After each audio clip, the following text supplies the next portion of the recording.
platform. Only board members and staff are on the Zoom meeting itself. Our public can view this via live stream on our California Workforce Development YouTube page. A link to the YouTube page, meeting agenda, and board packet information can be found on our website, cwdb.ca.gov, under State Board Meetings and Archives. A recording of this meeting is going to stay on the YouTube page. There is a slight delay of approximately 20 to 30 seconds. Public comment is now open and will be accepted via email at boardpubliccomment@cwdb.ca.gov. I'll announce when the public comment period is closed, and I'm mindful to allow extra time for emails to come through. All emails will be read aloud during the public comment periods noted on the agenda and will be included in the meeting minutes as part of the public record. We can allow for 3 minutes for each comment, so please try to be concise. Is there any public comments that were submitted?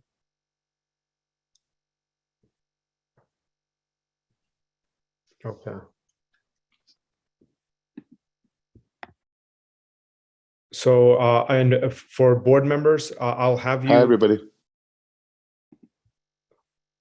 Hello.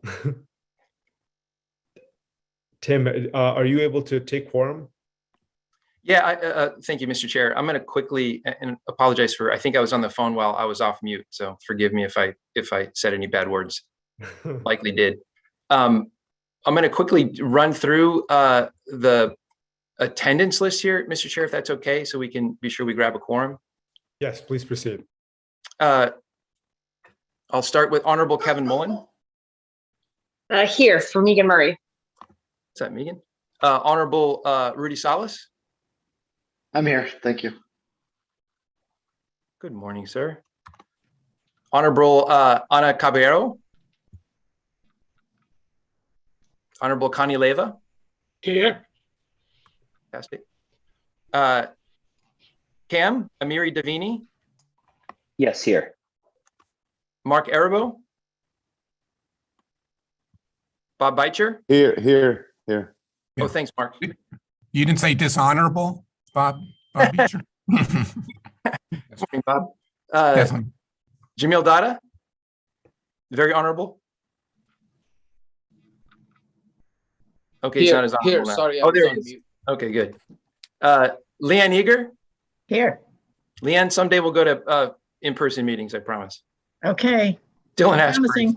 Okay. Chairman Farouk is here. Dean Falk. I'm here. Good morning. Good morning, Dean. Mike Gallo.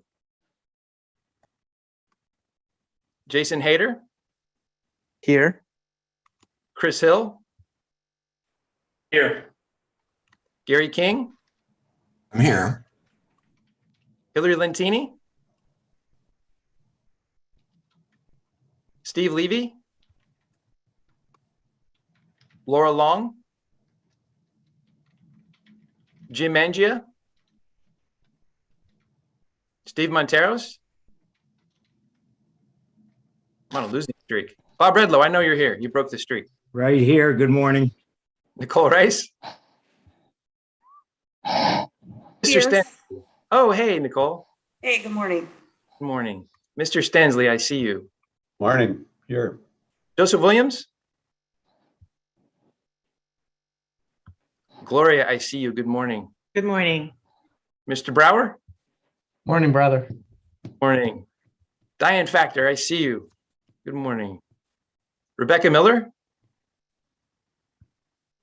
Chuck Riojas. Yes, sir. President. Here. Okay. Fabrizio. Good morning. Good morning, Fabrizio. Mr. Smith, I see you. Carol Zabin. Leonard. Mr. Gonzalez. Here. Hey, Leonard. Floyd Trammell. Larry Frank, I see you, Larry. Morning, everyone. Morning. Aveen Sharma. Hey, good morning, Tim. Hey, Aveen. And for Secretary Galley is Jim is here. Jim Sunan. I see you. Here. Thanks. Director Signs. Possibly Mr. Romero. Chancellor Oakley or Shani? Secretary Palugiai is going to join us in a bit. Is Stuart also here, or Abby? And the Honorable Tony Thurman or Pete Callis? And Joe Xavier. Here, Tim. Thanks, Joe. We are solidly in a quorum, Mr. Chair. Thank you so much, Tim. So I'll finish up the comments, and thank you again for everyone for being here. And board members, please remain on mute until I can recognize you. And if you would like to speak, you can type speak into the chat function or do the raise hand function, whichever one you prefer. And please note that anything that's typed in the Zoom chat box, if you prefer to type in the question directly, it will be included in the meeting minutes as part of the public record. So I'm going to begin by entertaining a motion for the approval of the August 25th meeting summary. It's on page 4 of the agenda packets, and I'm happy to take any questions or discussion before we go into the motion.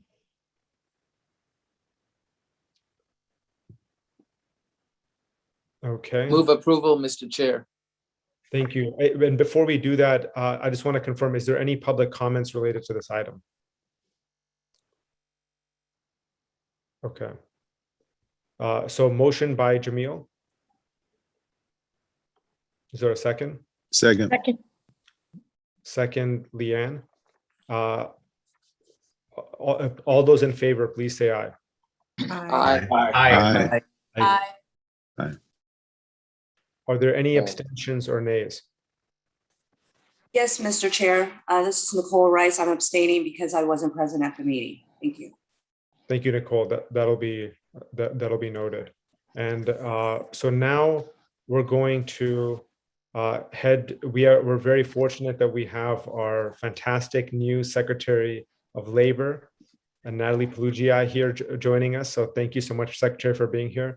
And I'll just provide a brief introduction. I know many of you have already been reading about her and hopefully meeting her since her arrival, but I'll provide a quick overview. Natalie Palugiai was appointed Secretary of the California Labor and Workforce Development Agency by Governor Gavin Newsom on July 14th, 2021. She is the first Latina to serve as California Labor Secretary. Her parents hail from Uruguay, and she proudly proclaims that Uruguay was the first World Cup winner and is one of the most successful teams on You earth. gotta love that.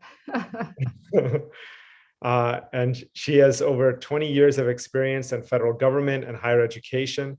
She has spent almost half of her public service career within the U.S. Department of Labor, where she served first as a compliance officer with the Office of Federal Contract Compliance Programs, and most recently as a senior management advisor for the Secretary of Labor under President Barack Obama's administration.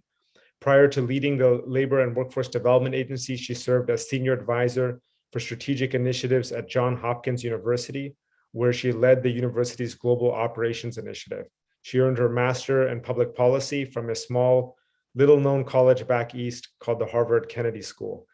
And so, the fact that, our former Secretary of Labor, Julie Su, is in the U.S. Department of Labor now, having another leadership role stepping in that also has very strong ties to the federal government is a huge asset for California and for all of us. So thank you so much again, Secretary Palugiai, for your service, and it's an honor to introduce you. Oh my gosh, no, thank you. What a lovely introduction. It's my honor to be here and to be present at this meeting. And so thank you for setting aside some time.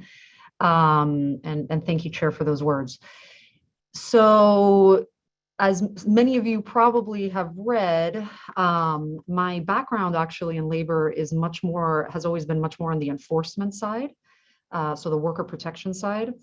But having worked with the U.S. Department of Labor federally, I did interact and dive into some of the issues on the workforce development side. And when I arrived here, I've actually been prioritizing, because my knowledge is, I feel so much more comfortable on the enforcement side. I've been diving in quite a bit on the workforce development side. And so I want to thank Tim and many of you on this call who I've had conversations with for, bringing me up to speed on where California is and all of the great work that's happening. I have to say, one of the things that really surprised me when I got here is, well, actually it didn't surprise me because California always is in a way a leader when it comes to innovative practices, and often other states follow the lead, but all of the investment and the work that's being put into the high road agenda, sort of side by side alongside the traditional WIOA program. And I was really just impressed by the amount of investment in that and sort of the commitment to thinking about new ways that we could be linking up our workers and future workers in the state with good jobs, right? I think it does take a different way of thinking about how you connect workers to employers. And so I really appreciate all of the high road work. And I've had the opportunity to go visit some high road programs and speak to them. Tim is going to laugh. So what my big question, and this is something I posed to this group, not for an answer today, but something that I really would like to work on and think about, is one, we need to evaluate our high road programs. So one of my priorities here is to really create a culture of evidence building and learning, and actually using that evidence to inform decision making and also future program planning. So while we have a lot of investment in high roads, and I think we're starting to get data on numbers of people served, I feel very strongly that we need to do a very good job of evaluating these programs to understand what is working well and what doesn't work well, and what the actual impacts are for these individuals who participate in them. And then once we start learning, as we iterate and we're learning about these programs, my big question that I pose is, how do we take some of those learnings, and where may there be opportunities in the WIOA side of the house to integrate some of those practices into the way we serve people through our WIOA program? And I push on this issue. I think I have always felt like WIOA is very rigid. It's like federal rules, federal funding, it comes down to the state allocates the money. You have to, produce certain metrics at the local level. And I never saw WIOA as a space for innovation. But I think it is, incumbent on all of us to really look at the federal side of the house, the WIOA funding side, and where there are opportunities to do things differently. So I've looked at I look at the data, and it looks like we're doing a really good job in bringing in folks in an equitable fashion. So the people that we touch through the WIOA system, seems to indicate that we are reaching those who, are coming from the most disadvantaged communities. There's diversity in the people that we touch. However, in terms of actual services delivered, there seems to be a lot of light touch services and not as much of the in-depth sort of service that we want to provide people, whether it's training, on-the-job training, apprenticeship training, the types of jobs that we know lead to, a pathway into the middle class. And so I think there is opportunity to do things differently. It's just a matter of will and desire. And I think that, the state board, that, as the leadership of this vision, I would really encourage, all of us to look at where those opportunities lie. I think the last thing I want to say is, I've heard a lot lately about, this sort of great resignation that a lot of employers are feeling. So it's really hard to attract people into jobs. There's, supply needs, worker supply challenges. But I've spoken to a lot of employers, and I think that the challenge presents us with an opportunity again to rethink and maybe even redesign how we are providing services to our participants through the WIOA program. We're already doing it through this high road route and investment, and we're going to learn a lot from that. But I think that the way people are recruited, the way our local workforce boards reach out to communities to bring people in, we have to reimagine and re-envision how we do that, because people are feeling resigned. They are exhausted post-COVID. And if we want to create those matches between workers and employers, we have to perhaps do things differently than we've done in the past. So that's an opportunity again. I would also, just really encourage more of like a human-centered design approach to our workforce system. And I think COVID, again, has given us the opportunity to do that, because things are very different than they were 2 years ago.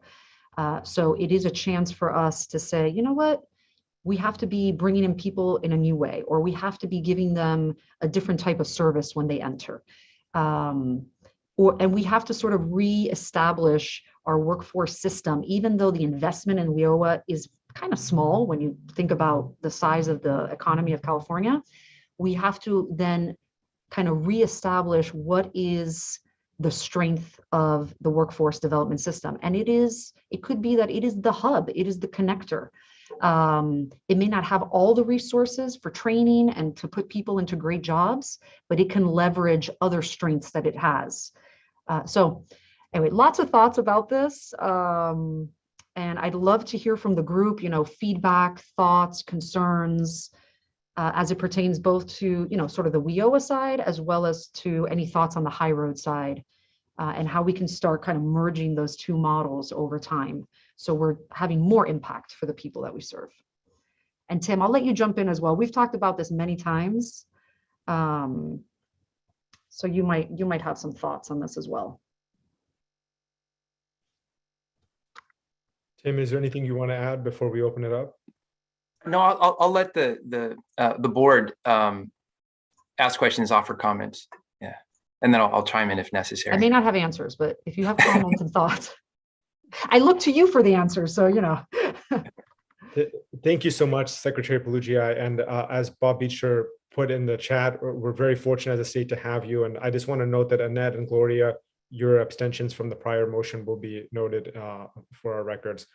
So if you could use the raise hand feature or type your question, we want to have an open discussion with Secretary Palugiai. Anyone have any thoughts or comments or questions? Yeah, and I'd love to hear how you all see your role, as the state board vis-a-vis these goals, right, of improving the way we serve people and the outcomes, through the full local workforce development system. And where is there opportunity? What are we not doing that maybe we could be doing? Absolutely. And we know this is going to be an ongoing discourse, but we'll start with John Brower.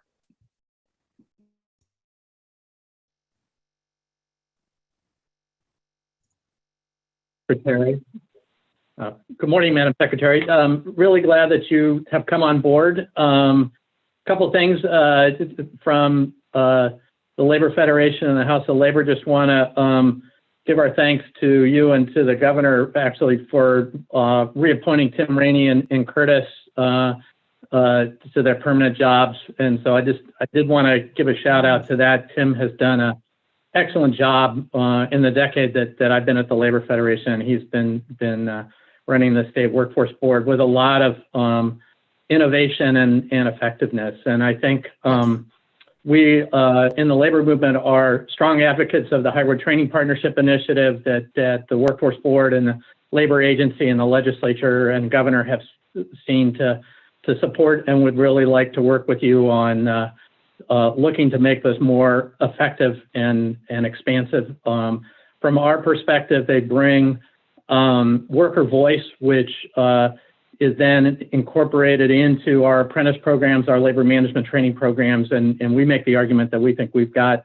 a lot of human-centered design by creating that worker voice in that. And so I think one of my personal hopes would be to build off the efforts that Tim and your Undersecretary Stuart Knox and others have taken to try and braid and blend and collaborate in other funding sources beyond WIOA, whether that's the Employment Training Panel or other areas of work to support high road initiatives, as well as I think one of the big pieces in this equation is how do we align the WIOA system and training systems that we all are part of, whether that's apprenticeship or others, with the community colleges and adult eds and K-12, which are some of the largest institutions in the United States and don't always necessarily have that connection either on the demand side with the industry, meaning labor or employers, or on the supply side with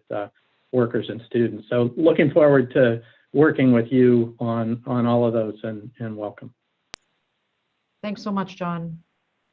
Yeah, I hear you on your comments. I'm sort of thinking the same thing, right? It's how do we, again, the WIOA system it gets a good amount of funding, but it's not a lot, right? Compared to the larger system. And when you think about the community colleges, but what is the comparative advantage for the workforce system? And how does it reestablish itself and add value? I was actually looking at, and Teresa Hitchcock, I saw what you just posted, which I completely appreciate with, a lot, this whole narrative about workers being lazy and that's why they're not going to work. I couldn't disagree more. But again, it's important for us to tell that narrative also, right? Like that's part of our role is, you guys are the state workforce development, you are the board, the workforce development board. It's important for the board also to tell a narrative about what is happening in the workforce, right? People need to go to the board and say, hey, why is this happening? And we should have those answers, or at least the hypotheses, and then a plan to evaluate and study what's happening. Thank you, John. And thank you, Teresa, for that link, and appreciate the comments from Mark and Gloria about our secretary. Bob Redlow, if you'd like to share your thoughts. Thanks and welcome, and all comments that others have said already, which say a lot about our board and where we're going. I would just add some comments and some question, from the local level, regional level, the hardest part we have is really how to integrate all the programs. And you talked about some of the restrictions that we owe. We have this new Good Jobs initiative coming down the pike now.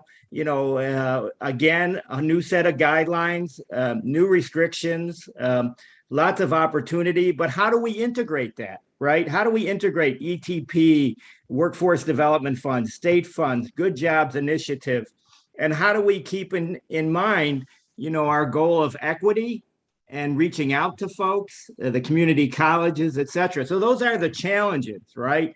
And what we really want to look for and what we've worked so hard for and under Tim's leadership and others is how to integrate all these together and make them work, whether it's High Road Partnership or whatever training program we're doing. So I think that's where we need the most help. That's where we need to work together to figure out how we integrate all the resources that are out there, and then on the regional and local level, how we attract to increase and move the dial in terms of increased equity and taking care of all those social and equitable problems that we have on the local level. I'm not so worried about people resigning and getting new jobs. Great, let them get into jobs that they really want. Right place, right time, right job for people. Fantastic. But how do we use all those programs and resources that we have to make sure that happens in an equitable fashion? Yeah, that's a great point. Can I ask you, Bob, so from the local perspective, so one of the things, this is like so typical government, right? We have all these different funding streams, all these opportunities, they all have particular rules. And I think at times it's really hard for people, and I'm seeing this I'm learning about this in the apprenticeship space as well. So not so much on the trade side, but on the what we call new and innovative. there's all sorts of funding out there that could be used to help you start up an apprenticeship program and to, bring on intermediaries that help you. But there's just too much out there, and it's not always set aside for a specific purpose. It's just accessible to you if you're smart enough to use it and integrate it. So from the local perspective, I mean, is part of the challenge just this typical bureaucratic issue that we have, that there's just so much out there and there's not like one source of information that's like consolidating everything for the local workforce ecosystem so that they can leverage the different pieces? Is that part of the challenge? Because I think that's where our local workforce development boards and the state board, that's where they can play a really important role. But for the locals to do it, then, the state has to make very clear, listen, this is the bucket of stuff that's available. This is examples of how you would use it. And then you bring in the community colleges, and then you bring in, and that creates a large funding pot. And how you integrate it, that becomes very regional specific, right? How you bring those together requires planning and having stakeholders at the table and really kind of planning it out so that you're taking advantage of all these different funding sources. If not, it just becomes piecemeal, right? Oh, someone accessed this, someone accessed that, but had they come together, they could have maybe accessed triple the amount and had triple the impact. Right. I mean, that's a huge answer, and probably, over 2 or 3 beers to answer that question. Well, if you're in Sacramento, I'm happy to go grab those beers. But I will say that, you have bureaucracy at all levels, including the local level, and you have lots of competing issues going on, and bureaucratic competing issues as well, even on the local level. One of the things I suggested here, even with the 4 or 5 or 6 programs that we have, that we need for an ombudsman or an ombudsperson to really get us through, because when the local level goes and applies, we're really applying piecemeal. We don't apply into integrated ways. So, having a central location, whether it's a workforce board, which we're trying to integrate many of the funds, or some way to do that, because we're, on a local level, we're all kind of lost. It's like, which fund do you apply to for here. Which? Yeah, for which program. So that would be, that's the challenge. And, I think we're way better than we used to be, but we still have a ways to go. Okay. Yeah. I mean, I also think there are, there are maybe areas that are doing this better than others. Like could the state board serve as a learning, mechanism? And I know the local workforce boards come together and meet.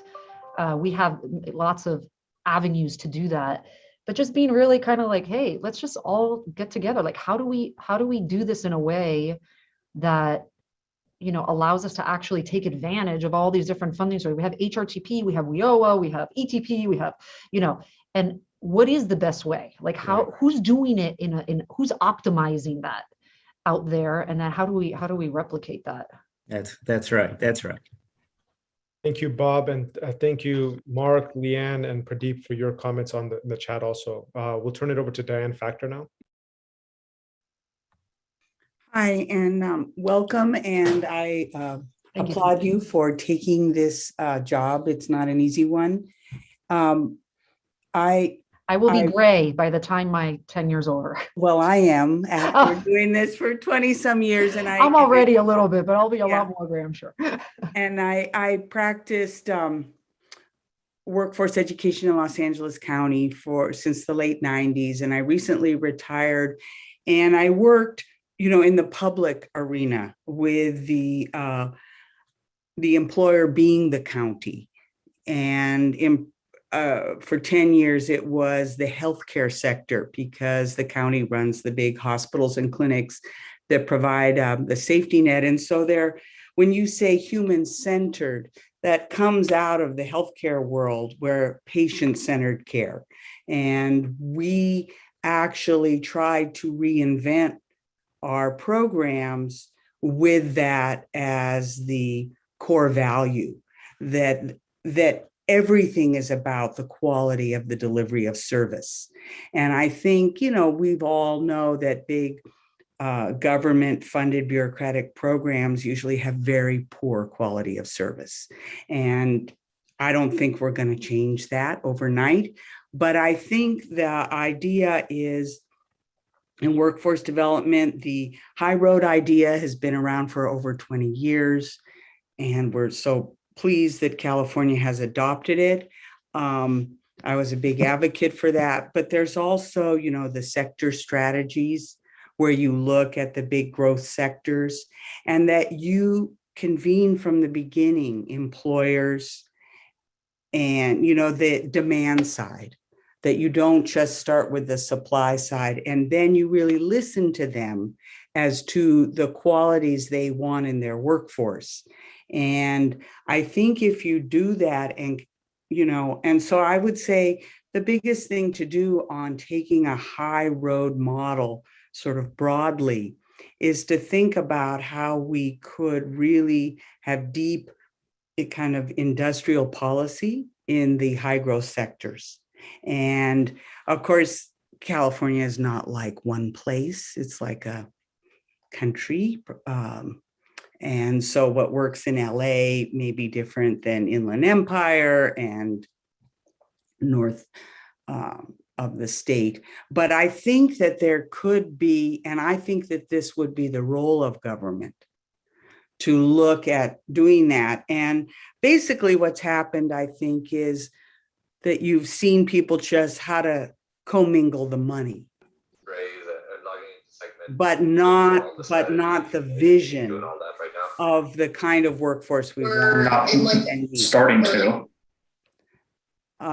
Anyway, I could go on and on. I applaud you for doing this. You have a marvelous background. I myself spent 25 years as an industrial hygienist working in occupational safety and health. So before I switched to workforce development, so I think actually a background in that is very useful for what you're doing today. Well, thank so you. Anyway, I've lost your picture. There you are. Reach out whenever you can. No, absolutely. Take I was going to say, as from great. Julie all the time. Great. And if anything, retirement has afforded me time to think and kind of evaluate, practice. So. Yep. No, I appreciate that. No, and as nice as my background might seem, I mean, there is good purpose and need to convene boards such, made up of folks as yourselves, because you are the experts. We're at a layer here where our role is to figure out how we invest to properly move the needle on the goals that we're trying to accomplish. How do we incentivize that? How do we change behaviors? But the expertise is at your level. So this is extremely important. I unfortunately have to go. I have to run. Tim, if it's possible down the road to join another meeting, we can have like a really specific conversation. I would just leave with a few words. I can't express enough how important I think it is to sometimes stop and take a pause and say, we don't really love the system that we are in. We feel hamstrung by it. It's not great. But then to not stop there, right? And to say, okay, so what are we going to do about it? Like, what are we actually going to do? Let's figure out where the opportunities are. How do we want to reinvent pieces of what we do? Where do we have levers? And not ourselves to be resigned by the kind of, it'll weigh on you. The bureaucracy weighs on you. Those challenges weigh on you. But our role is to push through that and to find those pockets of opportunity where we can make changes. And I think there is a lot of opportunity within the WIOA system to make some really positive changes that'll impact employers and workers.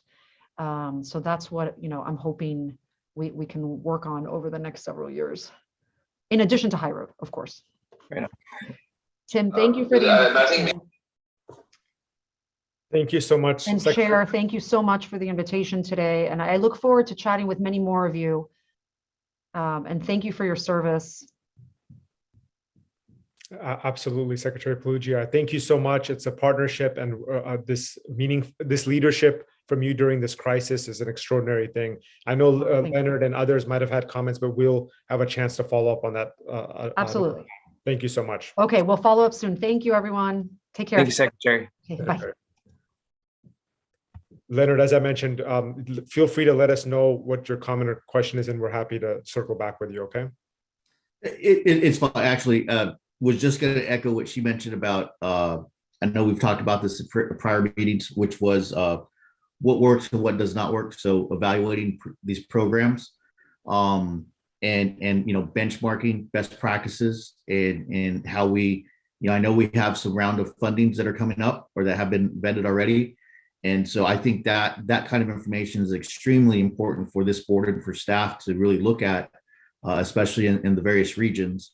I will say this very briefly. I attended a conference recently. One of the organizations that is funded through High Roads presented. And I will say that it was a little disappointing with regards to the presentation and outcomes. They had none. When asked about placement, they had none other than we're trying to gather the data. So just, I think we really need to find a way to really evaluate and see, with the resources that we're investing in these regional areas, what works and what doesn't. So just wanted to echo what the Madam Secretary said on that. And thanks, Leonard.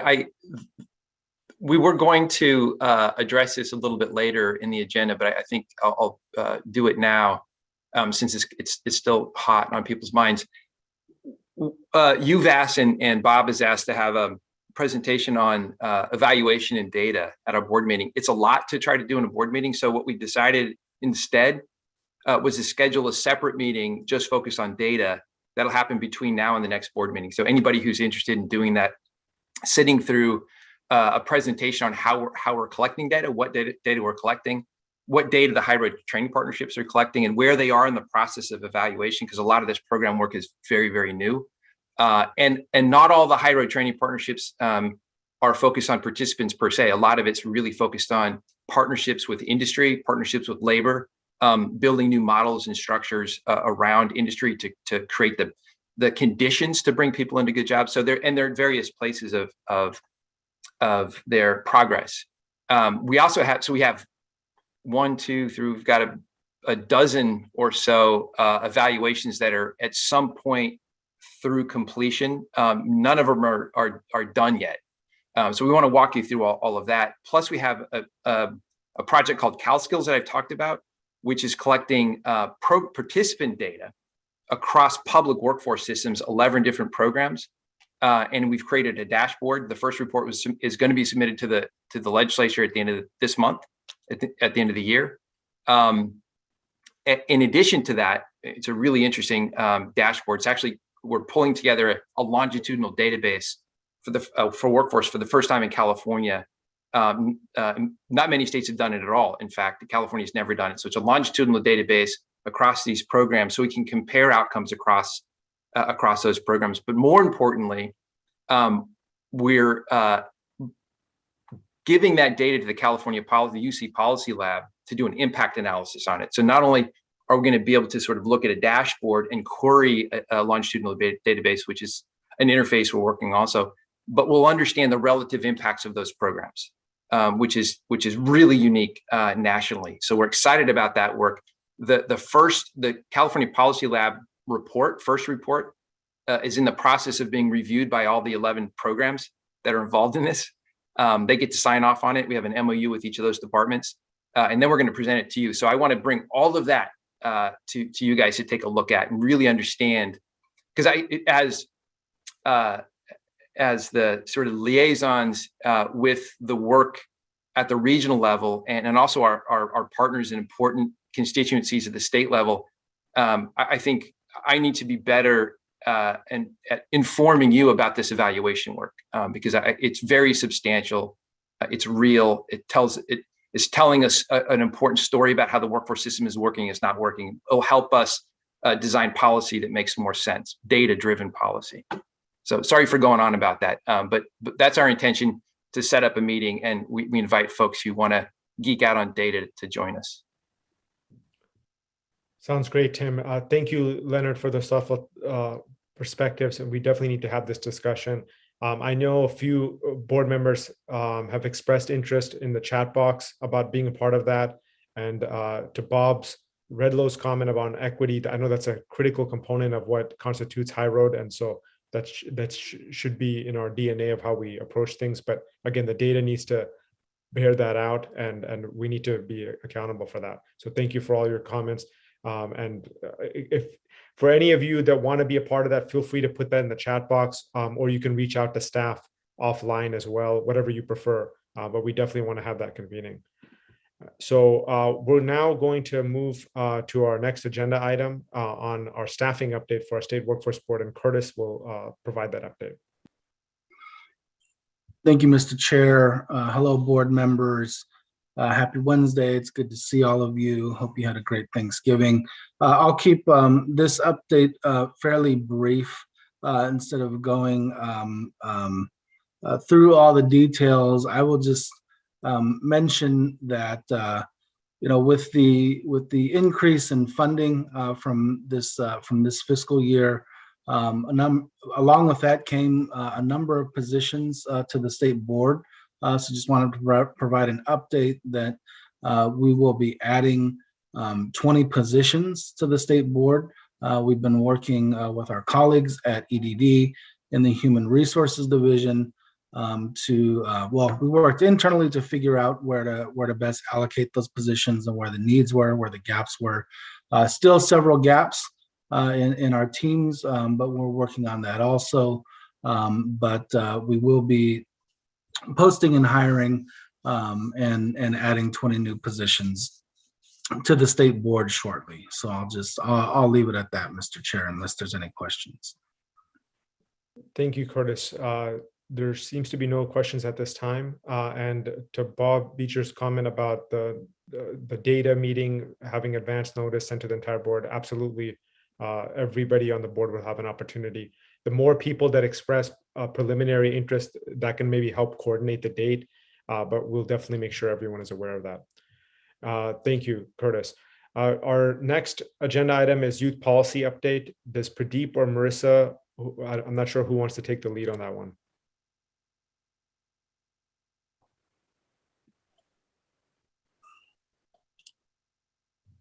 Sorry, I was getting on video here, so and unmuting myself. So I'll provide a brief update on the youth policy update.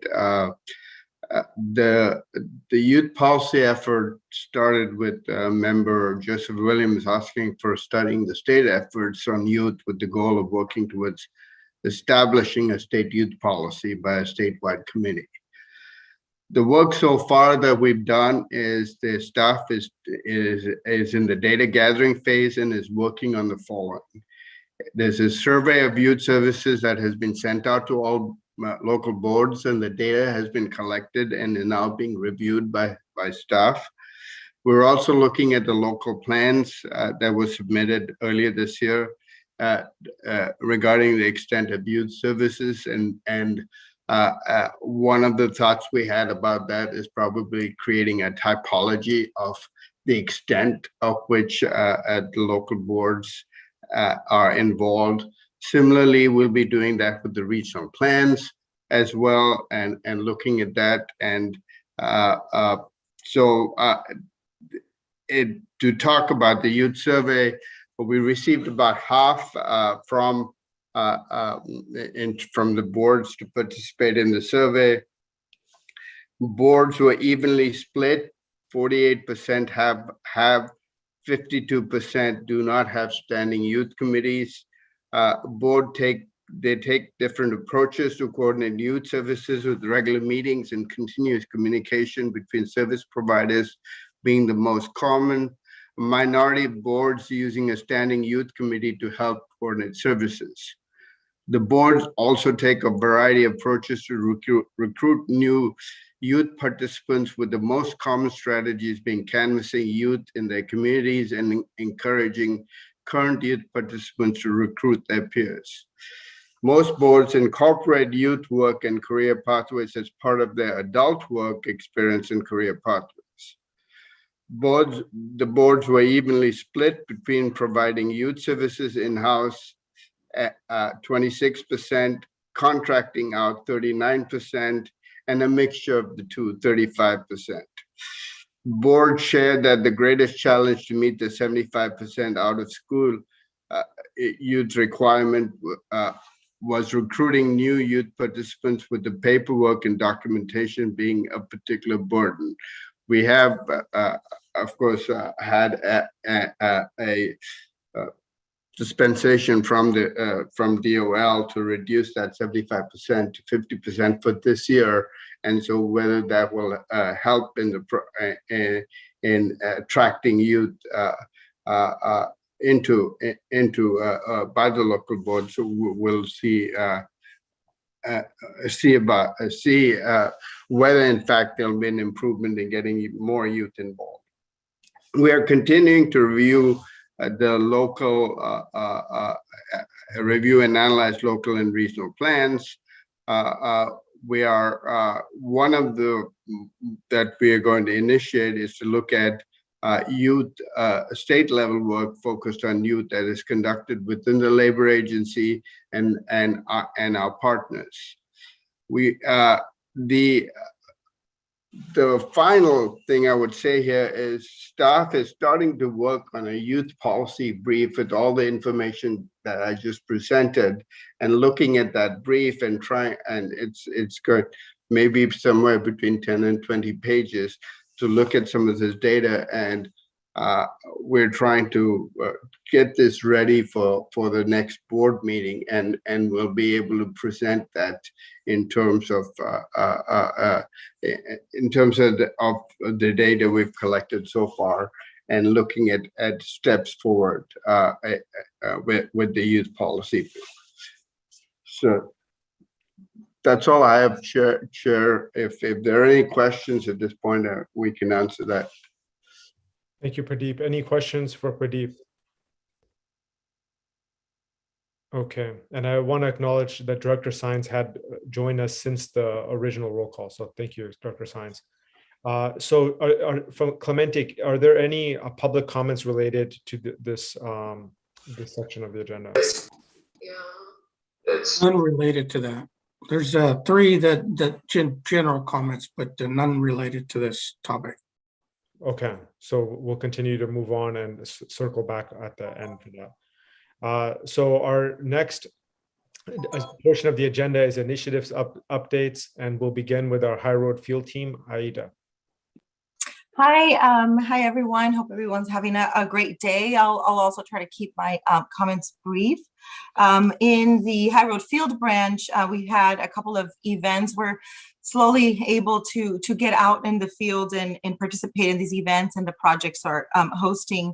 One is on November 12th, we had 3 of our High Road projects come together: the Hospitality Training Academy, the Los Angeles Orange County Building Trades Council, that's part of our Ajcc, and the United Food and Commercial Workers, UFCW, who are our 2 HRTPs and 1 HRCC, came together in the LA region and announced that they together received a Department of Labor grant, their careers grant, that really looking at addressing the workers impacted by COVID and dislocated workers. So this is sort of a regional partnership of partnerships working together, working closely with the local board director there, Greg Irish, for the city of Los Angeles, and community-based organizations. Also, Congressman Adam Schiff was present, as well as Senator Maria Elena Durazo, and there was an announcement of this $3 million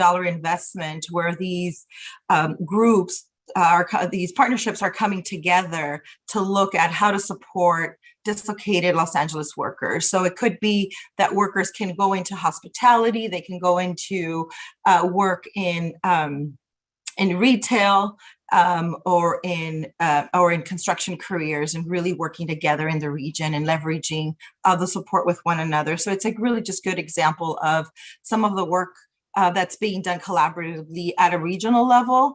And so there's a lot of support there with from local leaders, but more importantly, the experienced organizations that are working with the targeted populations for this area. So there was an event. They did a press conference, but really coming together to build this partnership out that they're going to be working on this in this next year. We also had on November 17th in Fresno, there was a convening to announce and discuss the Project Libra agreement in Fresno with the Fresno School District and building out new schools, really help build momentum in the region. There was it was really an opportunity to recommit everyone to what the intention is, what the goals are. There was a lot of local elected leaders participating. Labor, we had the opportunity to have the Labor Secretary Palugiai participate as well and get to see what the impact is, got to hear from workers as well in the area on how the programs have given them the opportunity and ensuring that we're giving workers an opportunities to quality jobs in construction. And it was an opportunity for the community to come together and for us to really look at and connect to see what are other things that we can do in that region to help support that momentum and hopefully, upcoming investments and infrastructure investments. And so I think it was a great way to highlight the leadership and the partnership, right? The partnership of the local boards working together, the electeds working together, the trades unions working together, the community. There's a lot of community-based organizations that are out there recruiting workers for these programs and really solidifying that accomplishment, acknowledging that accomplishment, and work still to come. We are also in our both HRTP and HRCC continue with our communities of practice. On the HRTP side, we still do monthly peer-to-peer convenings, which is how some of these partnerships learn to work, work together and support one another. Our last session focused on apprenticeship, how to incorporate an apprenticeship program into your partnership. And program design, our high road construction careers is having their first a broad community of practice in person since COVID hit. And so we're very excited about that. It's happening next week so that, we can learn from one another the best practices and what the challenges are. In terms of funding, and maybe part of some of the program updates, but we just made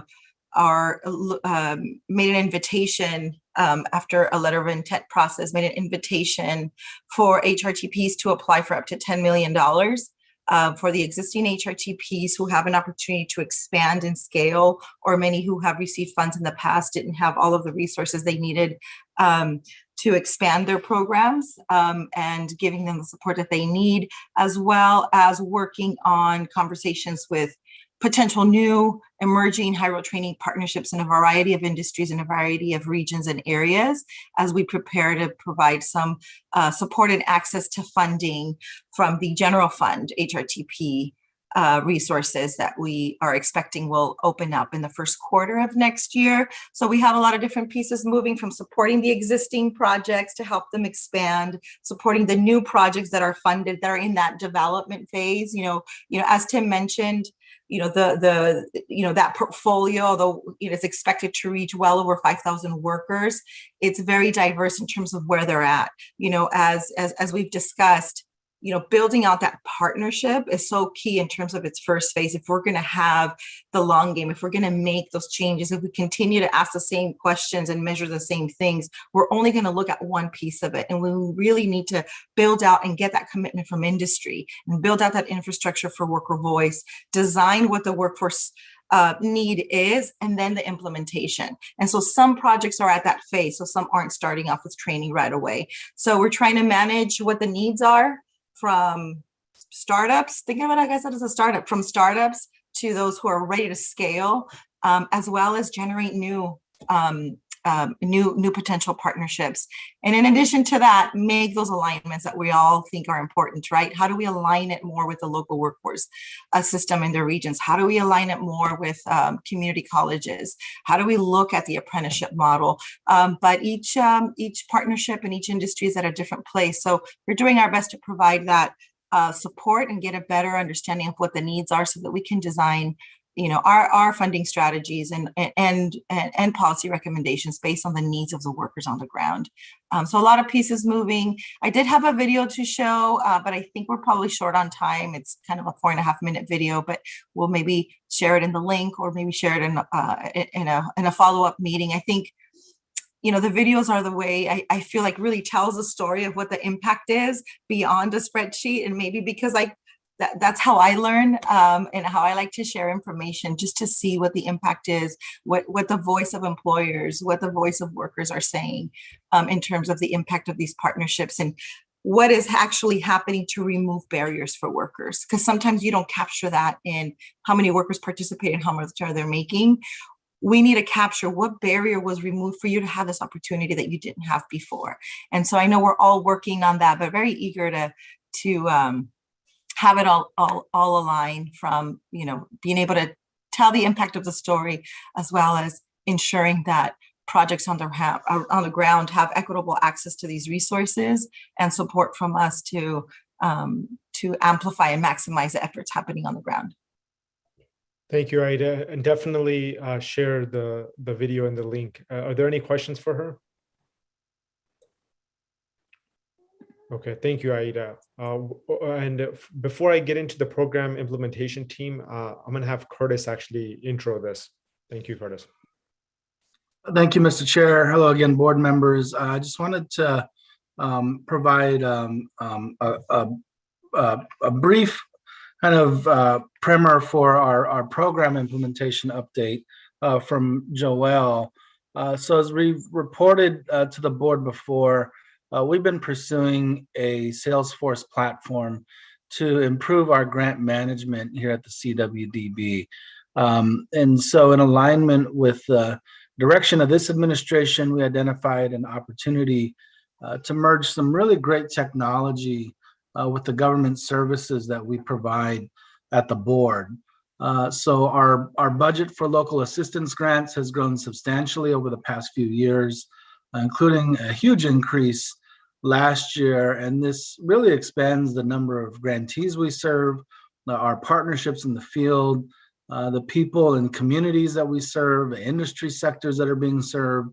We have a diversity in our fund sources, our data reporting, as we talked about here, and pretty much everything else in the kitchen sink has been expanded. So in partnership with some of our colleagues over at the Employment Training Panel, we're really moving to digitize our solicitation process, our grant management, and our data collection activities. So this journey has been both exciting and challenging, but in the long run, it's really going to allow us to better manage our grants, to report on performance, to identify gaps, to improve our customer service, and really improve our program delivery overall.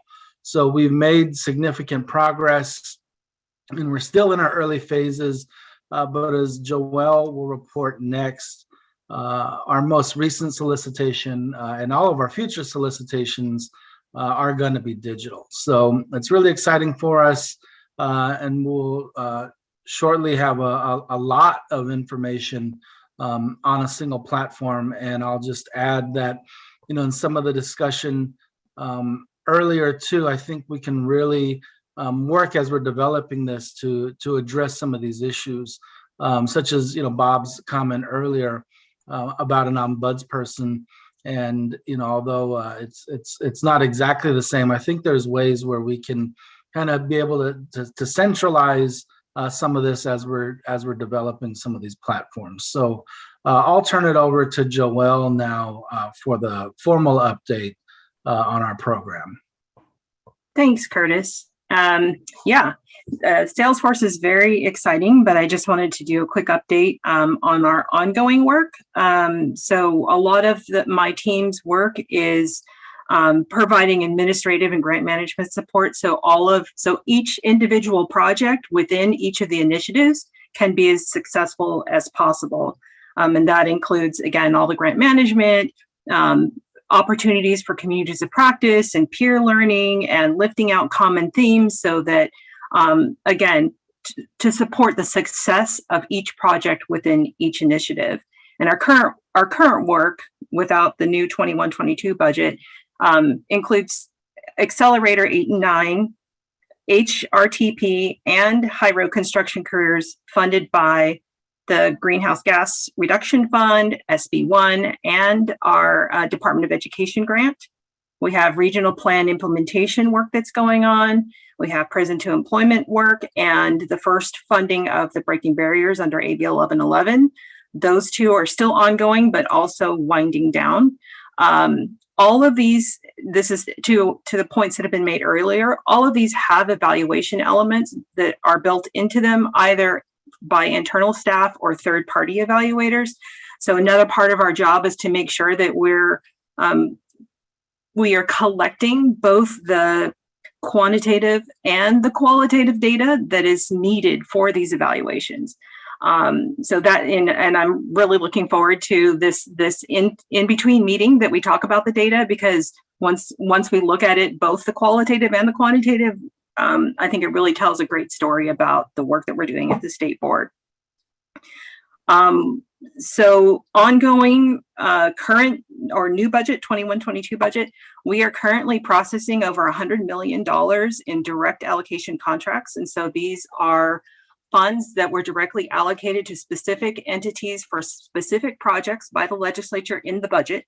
So those have a start date of January 1. We are working with the field team, as Aida mentioned, on the 10 million of the WIOA discretionary dollars, getting applications processed for those high road training partnership expansions. And then Accelerator 10 is currently out. And as Curtis mentioned, this is the first one that is on the Salesforce platform. And all of our future fundings will be through the Salesforce platform. So again, as Curtis mentioned, just a few other things about Salesforce. It is in partnership, very close partnership with ETP. They developed first their Cal eForce, and that went live on the Salesforce platform. And now it's the Cal eGrants portal that is in partnership. So it's kind of within the same portal, but if you go to the link, you'll see that there's a state board like giant button to see funding opportunities under the state board. Part of the work that we've been doing on the application module is really doing some aligning and streamlining and developing common practices and procedures so that our application in the Salesforce platform is similar to ETP's applications in the Salesforce platform. And we're not having to reinvent the wheel every time we do an initiative. It's just tweaking, small things, particularly around, the narrative on the platform so that it's easier to get these solicitations out and easier for applicants to respond to it. That's out. Like I said, that's out right now. Accelerator is live. The applications are due within the Salesforce system December 20th. Right now, we're working with the developers on the reading and scoring module. And then also like how we can export documents for the subgranting and contracting processes with EDD from the Salesforce platform. And then we're going to go into this big module of doing grant management, which traditionally the way we do it now is in Excel files and Word files and a lot of emails and phone calls. We're developing that into the Salesforce platform along with the data collection. So Pradeep's team will be part of that development as well. So some of the neat things about Salesforce, and I think some of them were touched on earlier. One is that it's going to be able to provide us an opportunity to have real-time dashboards on all of our initiatives. And so we'll be able to have like a public link that you can go to and you can see like where the initiatives are and some of the high-level data in a snapshot pretty close to real time. It eventually is also going to link to dynamic mapping and dynamic data tables that are public accessible. So we'll be able to see all of our programs in one place, what they're doing, who's doing it, and it'll just help with that bigger picture so that anyone looking to either be funded by one of our programs or come into partnership with one of our programs, they'll be able to see that in a visual way on the map and be able to do some dynamic searching and sorting on a database. And to Bob, Mr. Redlow, your point, a couple of board meetings ago, and probably the last board meeting, and again today, we actually have been talking about some sort of ombudsman within the Salesforce platform. So it is in discussion. It's something that we want to work towards. ETP is also very interested in that. And so we're taking baby steps in that direction. And we're really excited that the opportunity that this platform is going to provide us. Thank you. Thank you, Curtis. Thank you, Joelle, for those updates. And thank you, Aida, for putting that link regarding the video. So, Bob, did she answer your question or do you have further comment? Yeah, that's a great report and really impressive. I'm really happy with what you're doing. That's great. I've been asked to help out with the Good Jobs Initiative, particularly around the Bay Area.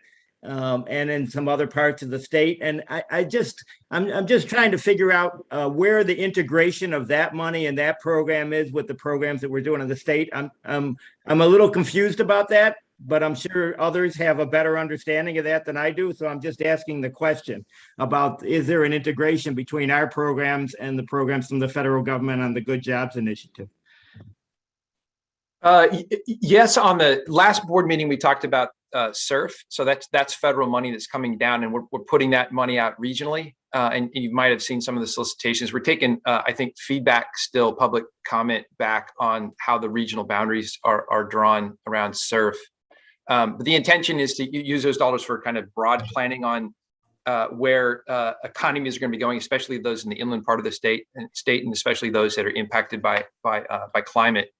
For the rest of the money that's coming down, I think our team is, well, I think all of us at the state level are a little worried about sort of this fire hose of federal money and how because we need to be sure that we do integrate it with everything else that we're doing. And it's not just a bunch more solicitations that now everybody has to also chase.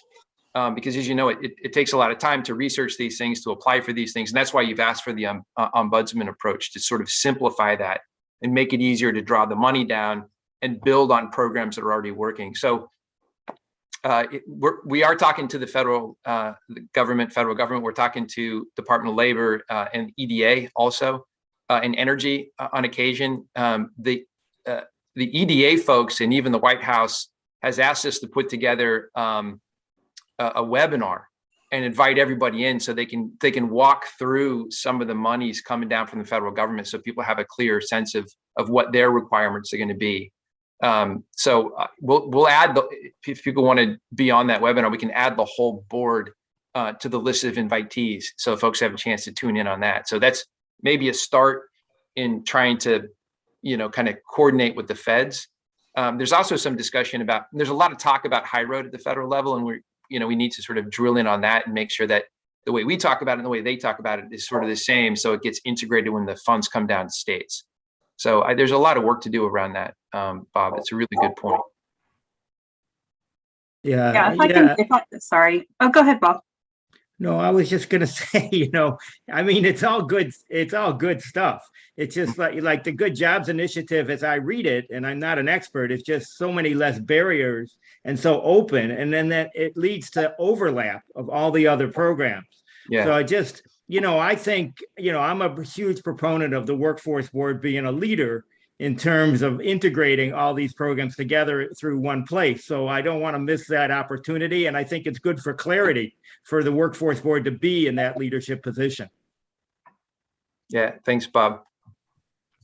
Yeah, that's great. And it is one of our biggest challenges. I mean, I heard it earlier in this meeting that it's a challenge in the field with programs on integrating the funding, from the different funding streams because of all the different rules that are related to those funding streams. It's also a huge challenge administratively. And that's a lot of the work that we do also, is to make sure that projects are successful in integrating the administrative part so that they can do their work like put everything together to do the good work that they're doing, but then also make sure that they're meeting all the different rules and regulations for the different funding streams that are being fed into that work. So it's a challenge, and it's one, like the secretary said, it's great to identify it, and then what are we going to do?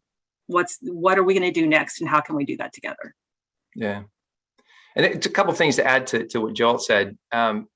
A lot of the work is coordinating across our departments in Sacramento. A lot of that money, as you know, flows through our department. So, you know, we're working on how we, as Joel said, how we put out dollars, the priorities around those dollars, the vision that's sort of underpinning it all needs to be the same.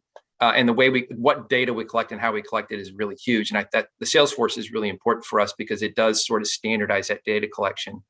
That gets to what you've been asking about also, Bob, around data and how we know things are working, and what Leonard's been asking about. I like the ombudsman, as Joel said, we're working on that too. At some point it'd be great just to, at the very least, have one place where you could sort, like the Department of Labor does, list all of the solicitations coming out, because that's not happening yet. I think it's still scattered across a bunch of different departments.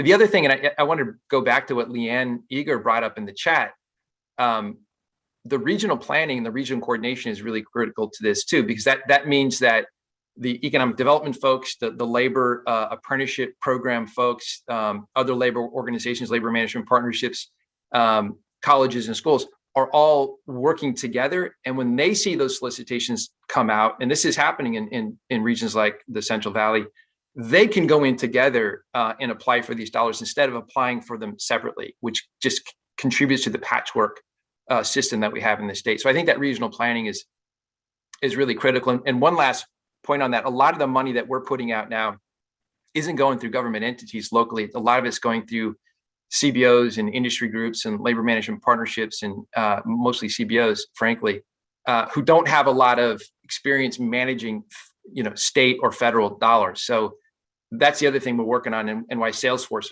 was so important. It's so much more user friendly for managing the grant funds when they're at a CBO that has relatively little experience managing this stuff. We don't want to cut good organizations out of the workforce system because they don't have the capacity to deal with a Byzantine data collection, data management system.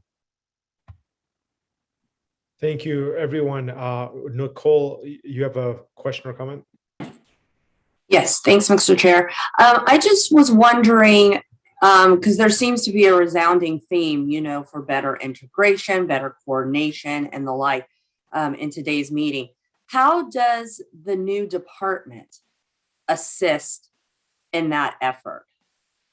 And secondly, the resources that Curtis was talking about for the new positions, are some of those positions going to be dedicated to, kind of creating better streamlining and management and coordination within the board itself?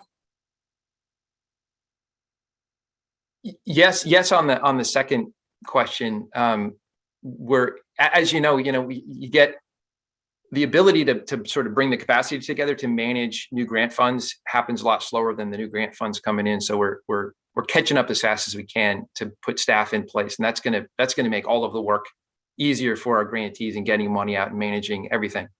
I think that was your question, Nicole. The first one was about the new department and would that have created this sort of streamlining across programs that we're talking about now, and that was the purpose behind the new department. For sure, putting but that was just inside the labor agency, right? So the employment training panel, the state workforce board, to the extent we're actually becoming a program entity now, not just a policy and alignment entity, which is a whole nother conversation. EDD and the funds it puts out and the apprenticeship work that runs through Division of Apprenticeship Standards would have all come under the same roof, right? So common leadership, common direction, really pushing down like a streamlined way of collecting data. All of those things were the vision behind that new department. But that's still happening. So we have the secretary has expressed that she's going to really put in place some capacity around data, and a lot of that is really about making those entities more coordinated and aligned within the labor agency. But that's just a labor agency. The big player in workforce development is the chancellor's office. There's $2 billion in CTE money going out through the chancellor's office, adult schools, Department of Rehab, social services is huge. These are different agencies, not just different departments. So that's the bigger sort of pulling together and under the common umbrella that we're continuing to work toward.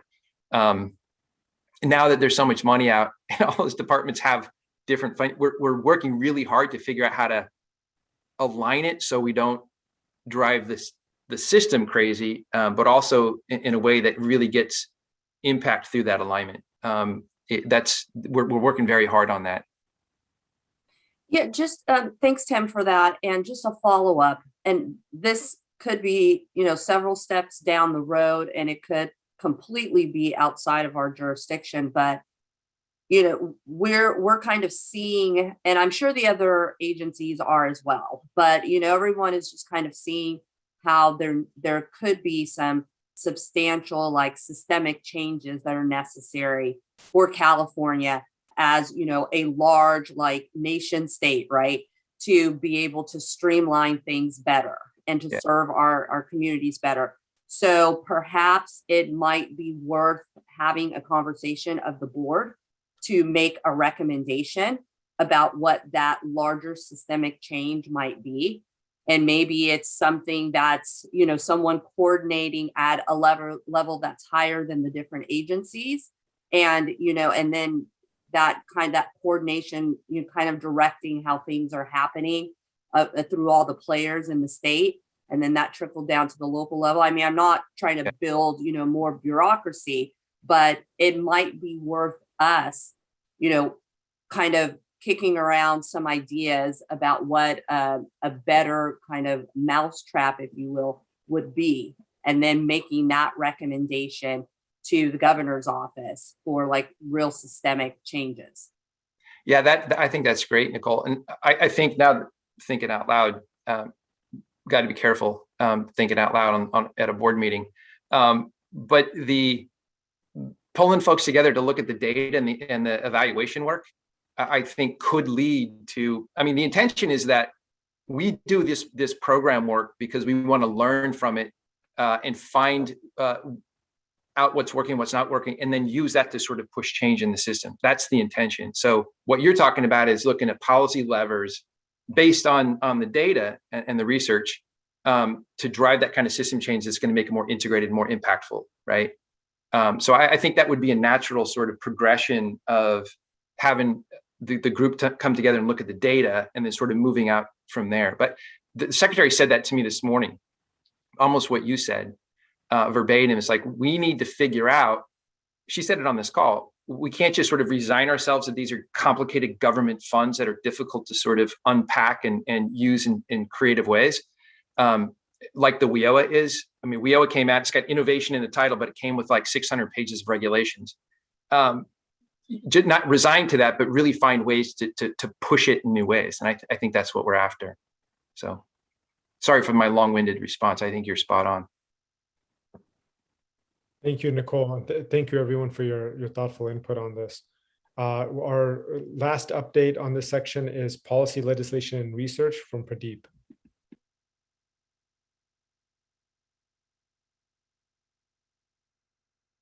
Pradeep, you're still muted.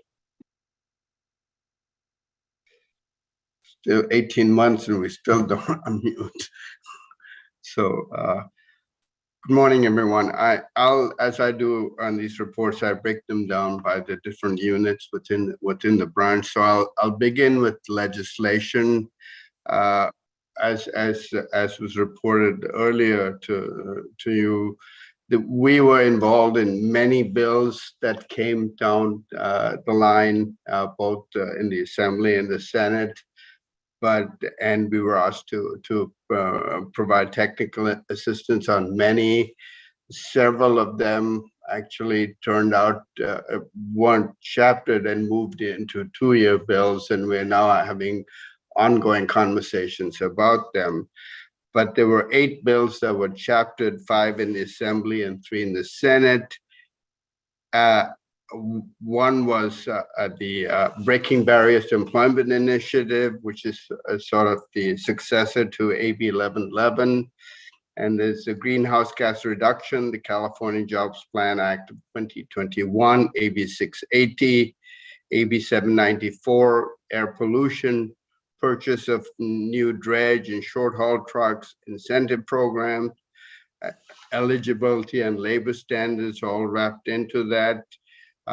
AB 844, which is the Green Empowerment Zone for Northern Waterfront Area and the County of Contra Costa. And AB 1220, homelessness, the California Interagency Council on Homelessness.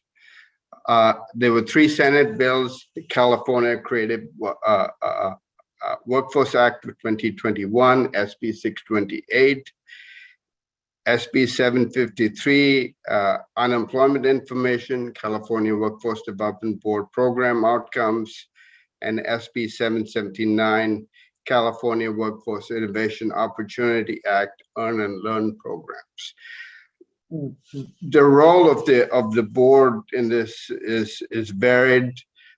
For example, in the AB 628 Breaking Barriers to Employment Initiative, we are the lead on that, and have there are funds attached to this that we have to disperse probably next spring, and there's a whole coalition that's around this. An interesting sidelight to this bill is that we've been approached by a couple of state agencies wanting to help to work with us on this bill, and how we involve them in this process. As we've been talking earlier, they have their own rules, we have our own rules. How do those two mesh in different ways? And we're having ongoing discussions on that. A second area is that we're partnering with agencies, for example, the California Creative Workforce Act, where we are partners with them, but the lead agency is someone else. In this case, it's the California Department of Education. Actually, it's the actually Creative Art Council that's involved in that.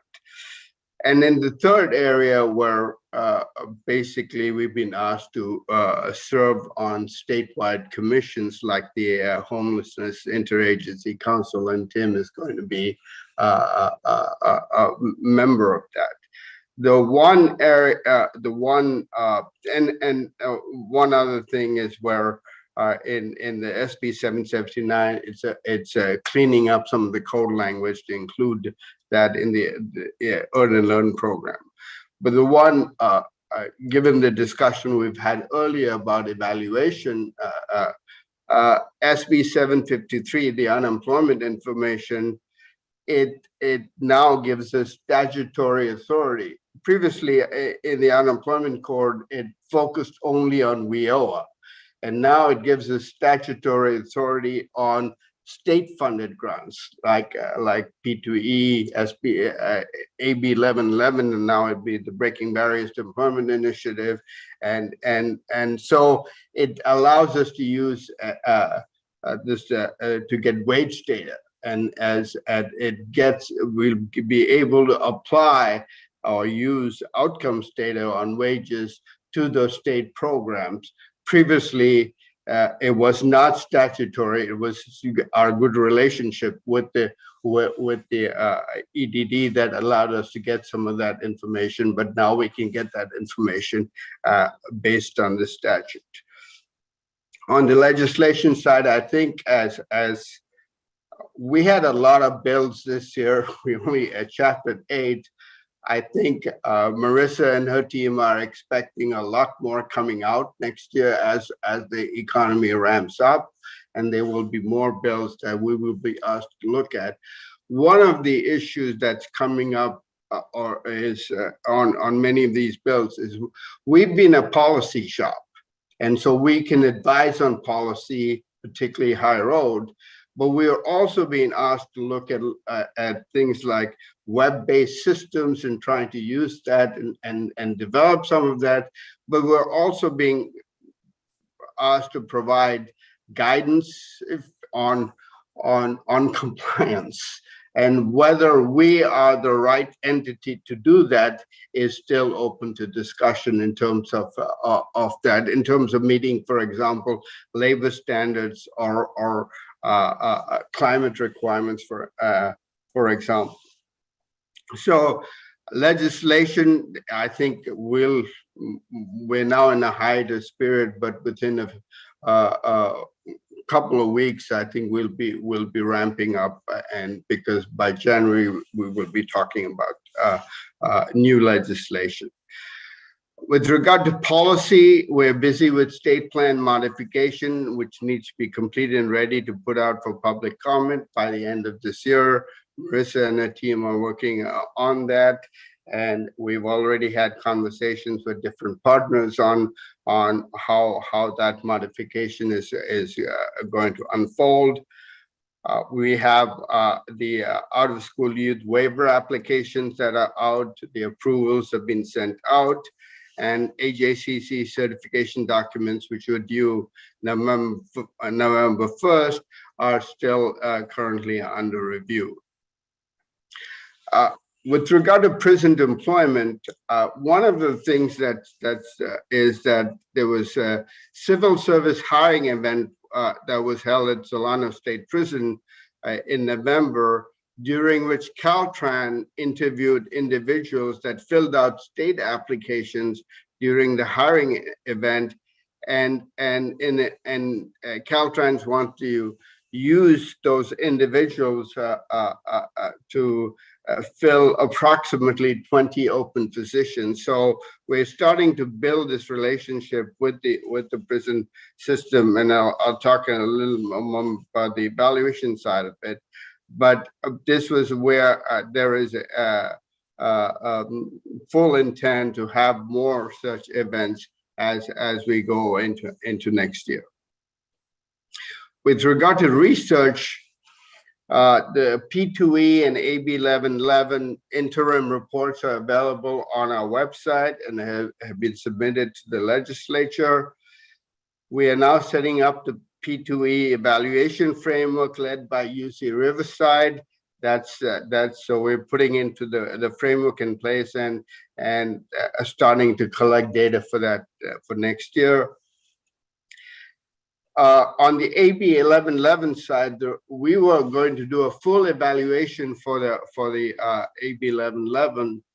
The reason for that, we were thinking there were no new funds, but now with the Breaking Barriers initiative, we have new funds, and we wanted to use those new grantees from that in a fuller evaluation. So what the third-party evaluator CSW is doing is looking at an implementation report, and they will be developing an implementation report that will be completed in April of next year.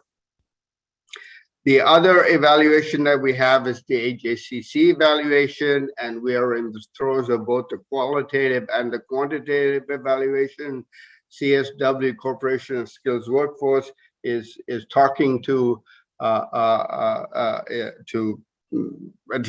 12 local workforce boards and getting insights into AJCC operations.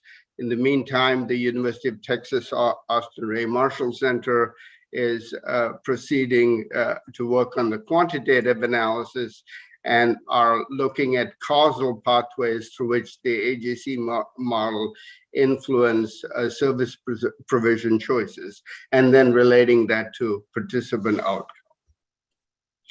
Another area that we're working on is regional partnership initiatives. We're working with JFF to provide technical assistance. Research staff continues to build out that evaluation framework. The overall RPI evaluation process, and this can apply to all of our evaluation work, should be viewed as a continuum, focusing on how the regions are evolving in their approaches to regionalism, with an eye on the eventual shift to measuring outcomes rather than processes. And we have now new funding that we have in collaboration with the community colleges that expands on this regional partnership initiative. Tim earlier talked about CalSkills work, and we will be talking more about both the dashboard work as well as the impact analysis on CalSkills in the special meeting. But just to sort of frame the CalSkills work in 3 different buckets. The one bucket is completing this report that we are doing, which is working with the California Policy Lab on the impact analysis. Well, I moved over. And working on that impact analysis, and then having the dashboard report to be sent to the legislature by the end of this year or early in January. A second area that we're working in the CalSkills area, we're trying to move into phase 2 of CalSkills, trying to get the process. I think everyone, as all of you know, this has been a very intense process. It's taken a lot longer than originally thought. It was started in 2017, and working with our partners, we had to. There were a lot of rocks along the way that we had to remove in order to get a process that is now going to be more streamlined. We're having common partnership agreements. We're looking at data dictionaries. We're trying to get all of that information. So there's a common, Joel talked about Salesforce, but even in CalSkills, we're trying to get common intake of data so we can look at more outcomes that go beyond just wages and looking at that. The third thing we're doing in CalSkills, in order to facilitate that or make that more streamlined, we need to move CalSkills to the 21st century. And so we're moving that to the cloud, and we're talking with partner agencies, the California Department of Technology and EDD, to facilitate that process. And our anticipation is that we will be moving to the cloud by the end of this program year.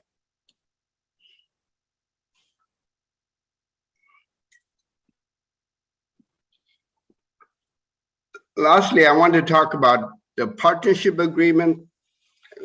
We're doing the partnership agreements. We're in process of meeting with state partners to review the partnership agreements to update the state plan.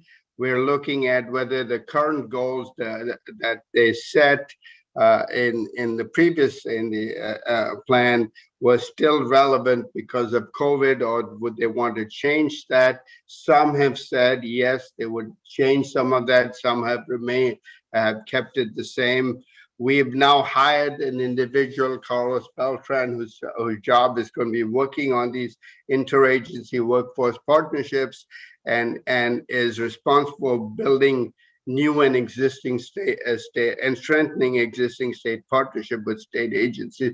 There was mention earlier by Tim talking about the different working with different state agencies, and his first task is to look at these what I would call federal compliance, federal partner, the state partners within the WIO law, but we want to expand that to other agencies. Work that has proceeded, as all of you know, is on partnership is with the climate agencies, and we work with them in terms of the California Energy Commission. We're working with the offshore wind industry. We're also working with in terms of looking at we're getting more involved in economic development projects where the focus is standing up new industries in California and creating more good jobs in construction, manufacturing, operation and maintenance. In environmental terms, a good example is the Lithium Valley Consortium that is helping to build out this jobs. The one other thing working in state partnership, Tim also mentioned, this is the regional coordination effort, looking at regional equity and starting with the regional equity and recovery partnerships and tying it back to our RPI work, but looking forward in terms of this regional equity and recovery partnership. I think Mr. Redlow talked about the Good Jobs Challenge. One of the statewide partnership team met with GoBiz to collaborate and to encourage regions and local boards on applying to the U.S. Economic Development Administration Good Jobs Challenge. GoBiz presented at the local director's call on November 18th, and the statewide partnership team developed a survey to determine interest in the Good Job Challenge at the local level. I think there are 5 or 6 of the regional the RPUs applying for that. Tim talked about a webinar, and we're working with GoBiz on that. And our role is going to be working with GoBiz in providing technical assistance about High Road, and then providing a joint letter of support from GoBiz and the state board. The deadline for applying for those grants is January 26, 2022. The last thing I want to say is that we have successfully submitted the 2020 annual report, the WIOA annual report. We received confirmation on that yesterday from ETA, the Department of Labor. And we are now, with that done, we're now moving forward to looking at the state plan modification. We are still in the process of hiring a climate specialist. We are conducting second round interviews, and hopefully next time we can report that we will have an addition to help Shreyas in the work he does with the climate agencies. With that, I'll thank you. If there are any questions, I'd be willing to answer. Thank you, Pradeep, for that report. John Brower had requested if you could provide a list, either in the chat box would be most ideal, or if you could email it out. I know Curtis provided some of the initiative information, but anything that wasn't covered in that, we appreciate if you could please provide that. I'll do it. Yeah, I'll do that. Is there any other questions or comments for Pradeep? Okay, thank you, Pradeep. And Clemente, are there any comments, public comments related to our initiative updates? No comments. Thank you. Our next section of the agenda is our local board update. As you know, that we've made this a standing item on our agenda so that we can be on the pulse of what local workforce boards are doing. And so we know that the topic for local board roles and work is regarding economic recovery, quality jobs, and equity. And so today we're fortunate to have Teresa Hitchcock, Executive Director of the Kern Inyo Mono Workforce Board, as well as Rebecca Evans, Executive Director of the Ventura County Workforce Board.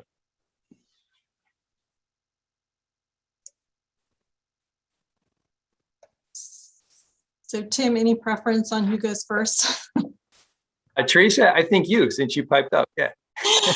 Okay, well, thank you all for having me here today. I'm really excited to present on the work that our Kern Inyo and Mono Workforce Development Board is involved in for our local area. I was also really excited to hear about the conversation about how we integrate resources better, about how we implement systems change. And a lot of that work is going on at the local level. I know sometimes it seems like we're all about programs, but the reality is that we do have a lot of work going on towards systems change. For those of you who are not familiar with Kern Inyo and Mono Workforce Development Area, we cover a little over 21,000 square miles. Employers Training Resource, which is a department of the County of Kern, is the administrative arm for the WIOA program for all 3 counties through a joint powers agreement. WIOA Title I is less than 1/2 of the funding that we use to provide workforce services. We also apply for other workforce training and funding opportunities on behalf of all 3 counties. For example, we recently finished a DOL opioid grant that we applied for on behalf of the entire local area. Service delivery is run separately by each county. So today, because I know we have limited time, I'm going to discuss only a few of the initiatives specific to Kern County. I'd like to start with our Better Bakersfield and Boundless Kern initiative. So many of you may know that Kern County's two major industries, oil and agriculture, face significant challenges due to climate change. You also may be familiar with the Fresno Drive initiative. During the pandemic in 2020, Kern County launched a similar initiative called B3K, which stands for Better Bakersfield and Boundless Kern, in order to address the overwhelming changes occurring in our local economy driven by climate change. This effort is a collaboration among business, government, and civic stakeholders to create and deliver a joint strategy and operational investment plan for regional economic growth and opportunity centered on promoting quality job creation that is enduring and accessible to all of our residents. This has been a huge undertaking. The B3K process was funded through WIOA Governor's discretionary funding. And we were able to work with the Brookings Institute on a community-wide assessment and action plan that we now have a number of committees working to implement. This has been a very interesting project. I won't talk about all the work that's being developed through B3K because it is a lot, but I do want to show how the B3K process is influencing local decisions when it comes to investment in programs for service delivery.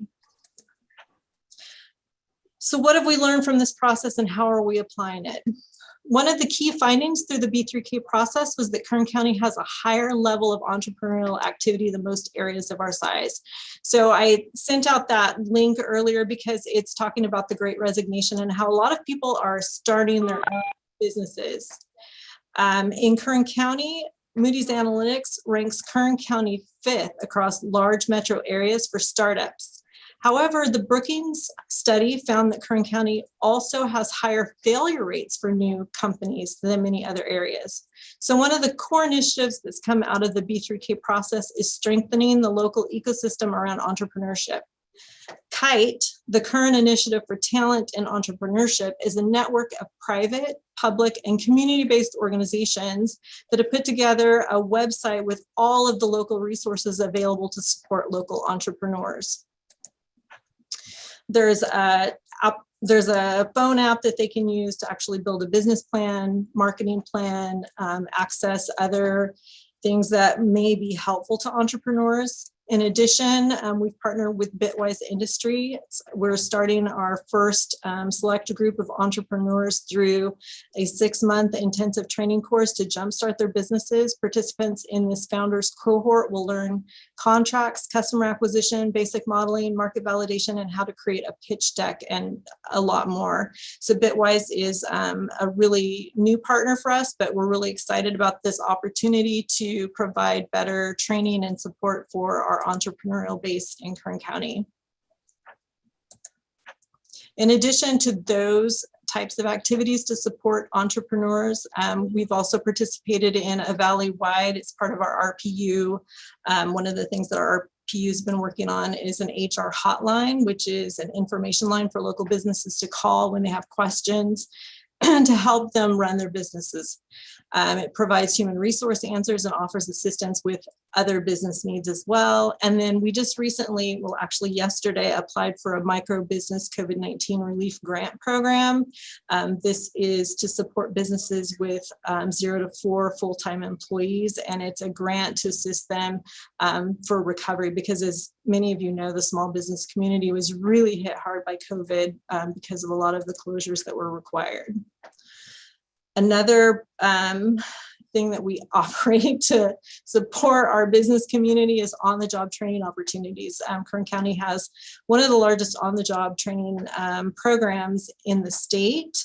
And we did apply for a waiver in order to provide employers with less than 50 employees up to 90% reimbursement for OJTs. And we felt this is critical to the recovery of many of our small businesses who were impacted by COVID. Again, we're trying to build that ecosystem that allows small businesses to thrive within our county. So another relatively new activity for our organization is transitional jobs. I was interested to hear the Labor Secretary talk about how some folks need a higher touch. And we found that a lot of our folks who have significant barriers to employment need more intensive services than a regular training model can offer. So we started a program with our local adult school here called Cafe 1600. It was our first prototype for our transitional jobs model. I think it's important to note that we initially did not invest any WIOA funds in the program. We got space for the program through our county government, and we convinced our local adult school to operate the program. And I know many folks don't believe that culinary training raises to the HRTP bar. However, what we found was that many folks coming out of the culinary program ended up getting jobs in our local school systems, all union, by the way. Also, they've gotten jobs at our prisons, hotels, and of course, restaurants. Based on that model, we started another program called Recycling Lives, which is to train people in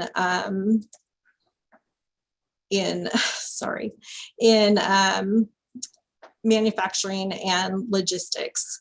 And so it's another program that really is targeting those very barriered populations and how we can get those folks better integrated into employment. And since those programs have turned out to be very successful, Recycling Lives so far, we've had 20 folks go through the program. We had 2 who did not complete and did not get, well, one who did not get a job. So 2 didn't complete, but 1 was offered a very high paying job, so they left the program. The other person who didn't complete the program we'll have them come back when they're able to do that. But it's been highly successful. Everybody's been very successful going through that.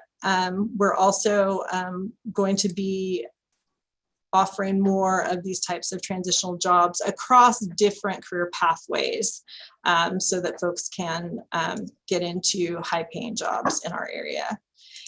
And then finally, the last thing that we're doing, and this came out of the B3K study as well, is we've applied to we are applying to the U.S. Department of Energy for a local energy action program grant. It's really a technical assistance grant in order to help us explore the opportunity of carbon capture in our local area. So we're looking at a proposed industrial park that could pull carbon dioxide out of the atmosphere and send it by pipeline to somewhere it can be buried permanently. The LEAP technical assistance would allow the federal government to help Kern County determine what it would take in terms of acreage, water, workforce training, and renewable energy to set up a carbon capture and sequestration facility on non-irrigated farmland in Western or Eastern Kern County, and what is the best technology to pursue and how it could be scaled up efficiently. It would provide technical assistance for the accelerated track on carbon capture for a pre-feasibility study on a carbon management and storage industrial park concept in Kern County, and could potentially lead to a brand new sector in the county and thousands of new jobs to support the new industry. So we're exploring this opportunity. We're not sure where it's going to go, but those are some of the things that we're working on as far as how we approach this climate change as it impacts our local economy. And I'm available for any questions. Thank you, Teresa. We'll take both questions afterwards, and we'll transition to Rebecca. But thank you for sharing that presentation. Hi, good morning, everyone. And thank you to Miranda for helping me share the PowerPoint this morning. Also, thank you, Teresa. I heard Teresa talk about the glass recycling program in Kern County recently, and it's a phenomenal program they have there to meet an unmet need in terms of recycling glass products, which also has a big impact on the environment. So it's always fun for me to hear what other regions are doing as well. A quick presentation for you this morning on Ventura County Workforce Board. I don't know when we have presented to the CWDB. I have been in this role as executive director for about 2.5 years now. There you'll see in our presentation beautiful view of Ventura County. We sit right between Los Angeles and Santa Barbara on the beautiful south part of the Central Coast. Next slide, please. I'm just going to talk to you today about equity, quality jobs, and economic recovery. A little bit different from what Kern County presented. What I'm going to present for you are some of the things that we also shared in a recent peer-to-peer experience, talking about our regional plan and what we've implemented here locally, and how our regional plan ties to equity, quality jobs, and economic recovery. Next slide, please. A little bit about our Workforce Development Board here in Ventura County. There's one photo of one facet of our economy, which is agriculture. We also have a very robust economy when it comes to a growing biotech sector. We have advanced manufacturing, healthcare, and we've seen large growth in trade, transportation, and logistics. Next slide, please.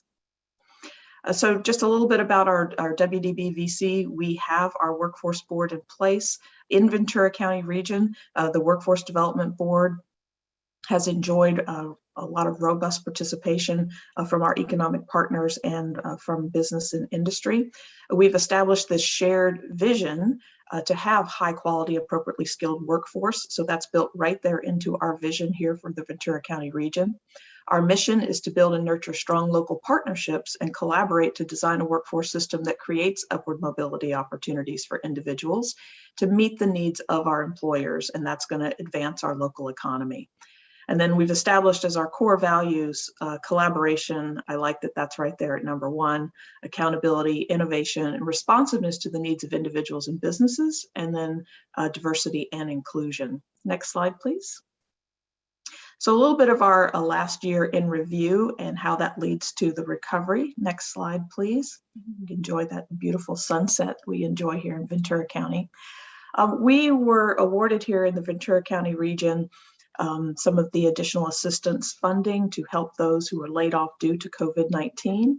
We've also, during this period of time, implemented an HRCC program, that High Road Construction's career program, to advance pre-apprenticeship training leading to apprenticeships here in our region.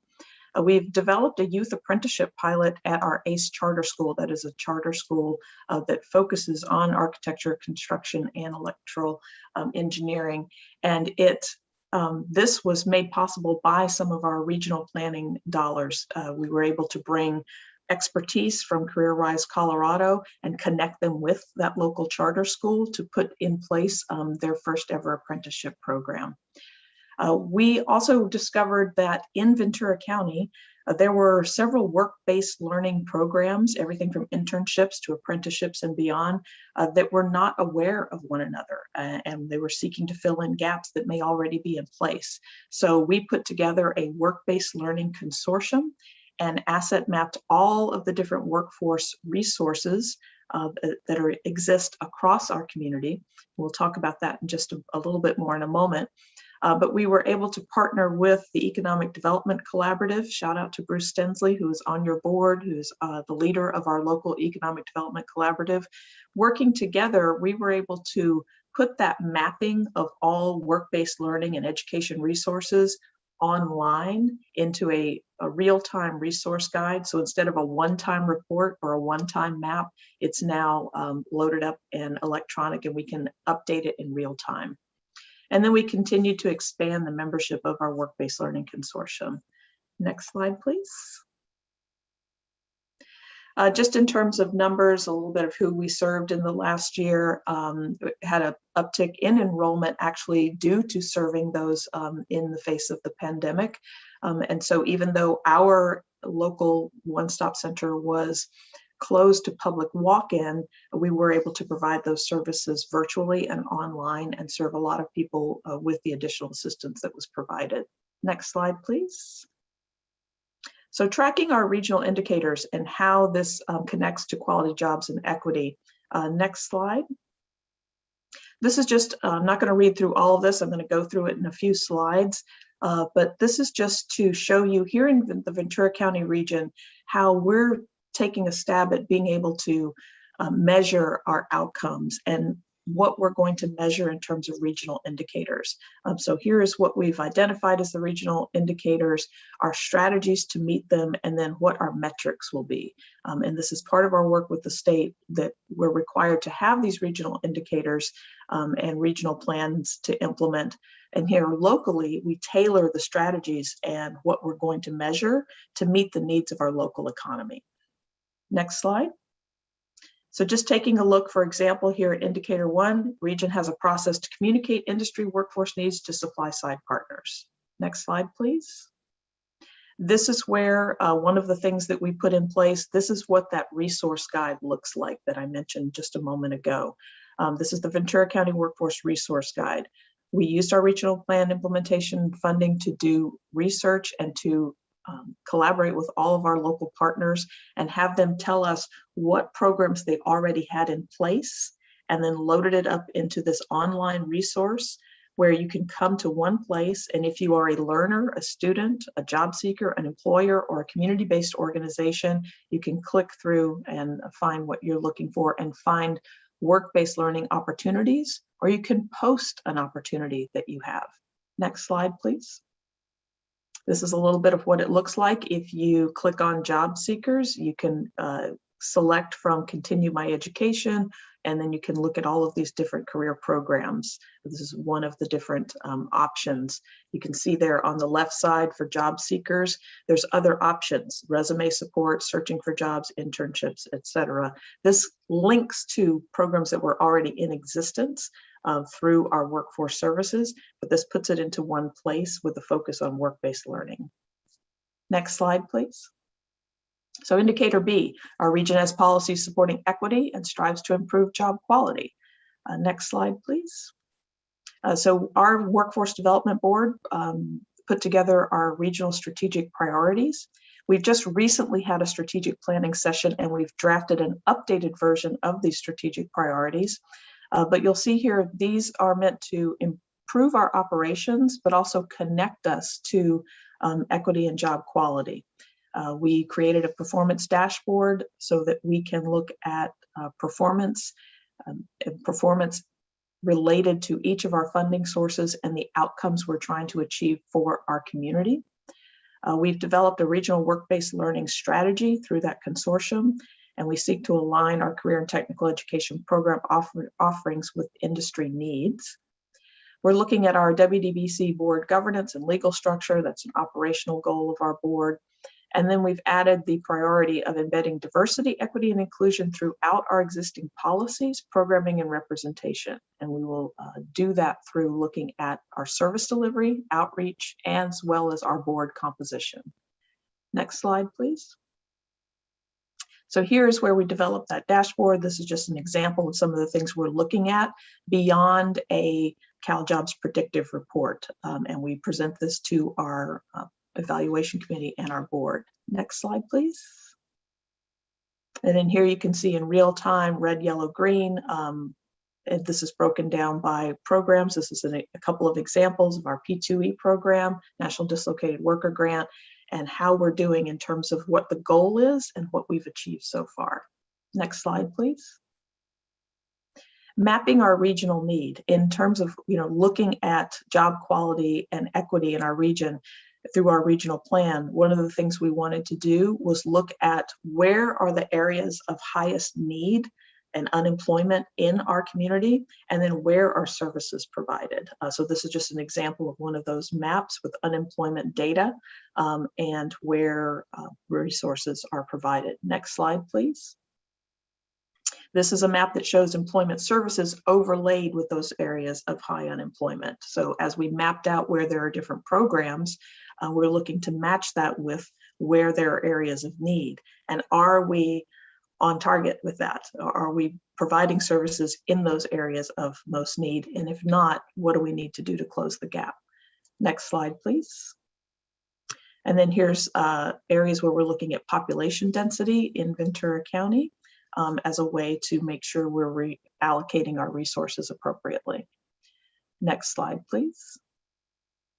And then here's just a couple of those put side by side. So this is just an example of letting you know some of the things we look at in determining where we allocate resources to ensure equity and job quality. Next slide, please. And then mapping regional need.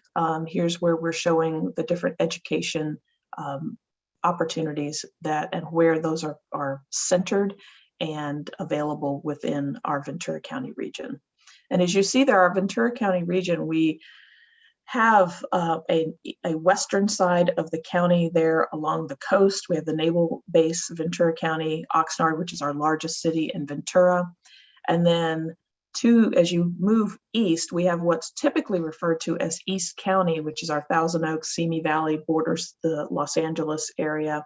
And we have a lot of commuters back and forth between Los Angeles, and we have a community college out in Moore Park, and a lot of need that you'll see out in the Simi Valley region.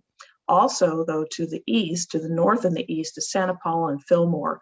Those are more agricultural and lower population density and rural areas where there are a lot of times not significant services clustered. And we want to ensure that we're providing the most access possible for workers and for potential customers out in those geographic areas. Next slide, please. So moving on to indicator C, our region deploys a shared pool of resources to provide services, training, and education to meet target population needs. So how are we working together with our partners to meet the needs of our job seekers and our employers? Next slide, please. And that's where we brought together the Work-Based Learning Consortium that I mentioned earlier. This was originally started 3 years ago as an apprenticeship consortium, and it was started in partnership with our community college district to bring together what was happening in education and the workforce system with our industry needs to look specifically at apprenticeships. Since then, we've determined that we wanted to broaden that to call it work-based learning because it can include apprenticeships as well as other on-the-job training and internship opportunities. Next slide, please. Just a look at our Work-Based Learning Consortium. We're looking at developing career pathways, which can start with, as you all know, career awareness, exploration, career preparation, training, and then upskilling throughout a career. Next slide, please.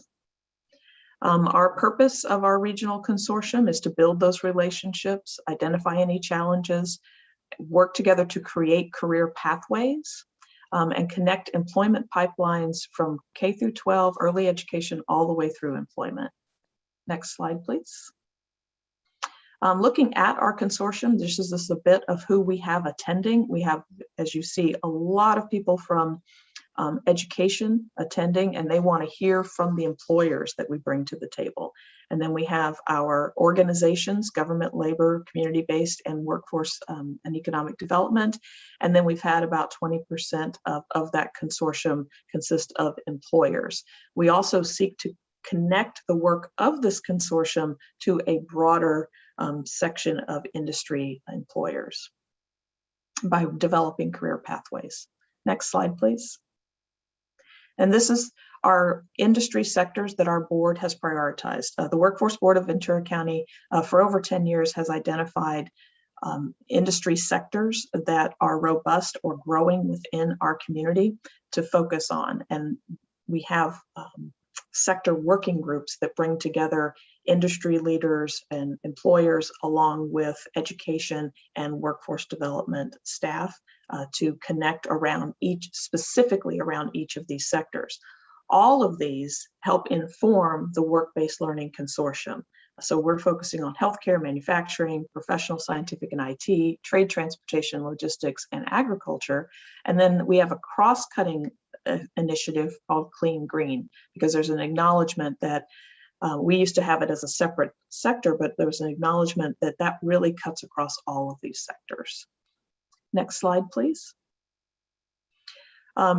What we're doing in that Work-Based Learning Consortium, to be brief, is to create career pathways and utilizing that consortium model where we have industry and education and workforce in one place.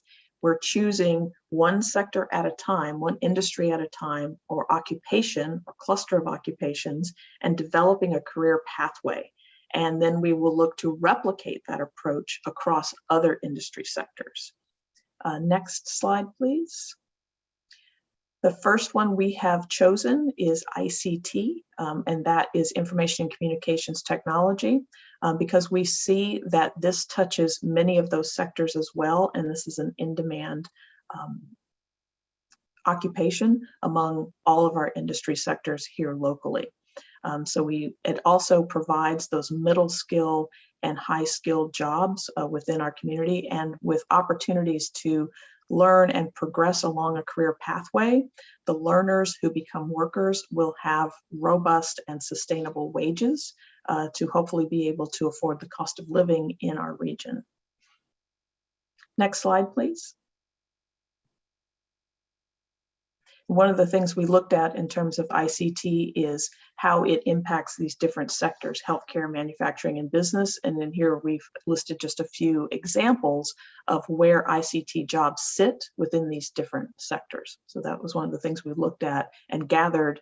We gathered this information based on data that's available, but also we gathered it from what we learned of the consortium members. Next slide, please.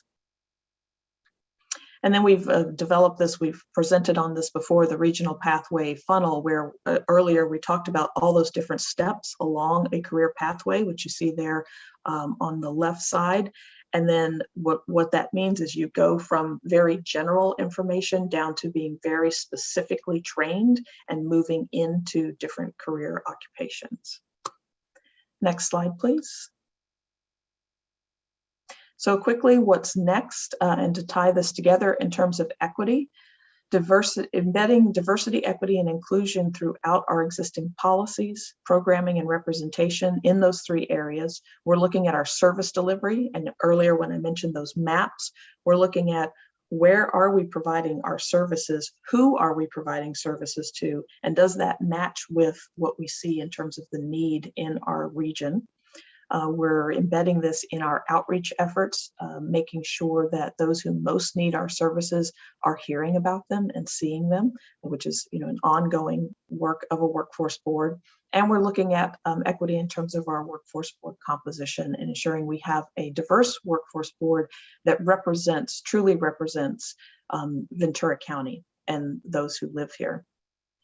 We're also looking at quality jobs. We did put in place a quality jobs policy, and we're using that to promote work-based learning for lucrative and sustaining career pathways. And in terms of economic recovery, we're working with our economic development and education partners to provide learning and workforce experience to meet the employment needs of industry so we can be productive and grow that local economy. And that's really what's going to lead to our recovery, is our local employers being able to hire people who can come in and meet their needs and be qualified for the jobs. We have good economic growth happening here in the Ventura County region. Good jobs are coming on board. We have that growth in the biotech sector is just one example. We have growth in advanced manufacturing. We have a lot of opportunities here. It's ensuring that we have the workforce that can meet the needs of those employers. With that, I thank you for the time. That was a little over 10 minutes, but really appreciate that. And thank you, Bruce Stensley and Tim Rainey, for the invitation. And thank you again, Miranda, for the support. Thank you so much, Rebecca and Teresa. Does anybody have any comments or questions? I see one recognition of appreciation from Bruce Stensley regarding both of your works around job quality, outcomes, equity. So thank you so much for that. Are there any other comments or questions for either of them, Teresa or Rebecca? Bruce? I'm sure I'll just chime in real quick. I know the hour is late. I really appreciate both presentations.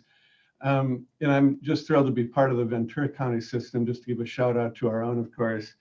We're really working strategically, I think, on trying to connect our work in labor supply, labor demand, and a shared commitment to sort of data-driven programs, outcome-focused activities, and with the diversity, equity, inclusion overlay to it all, or an underlay. It's not a separate program. It's integrated into what we do. And fantastic. Really appreciate it, Rebecca and Teresa too. Thank you. Thank you, Bruce. Gloria.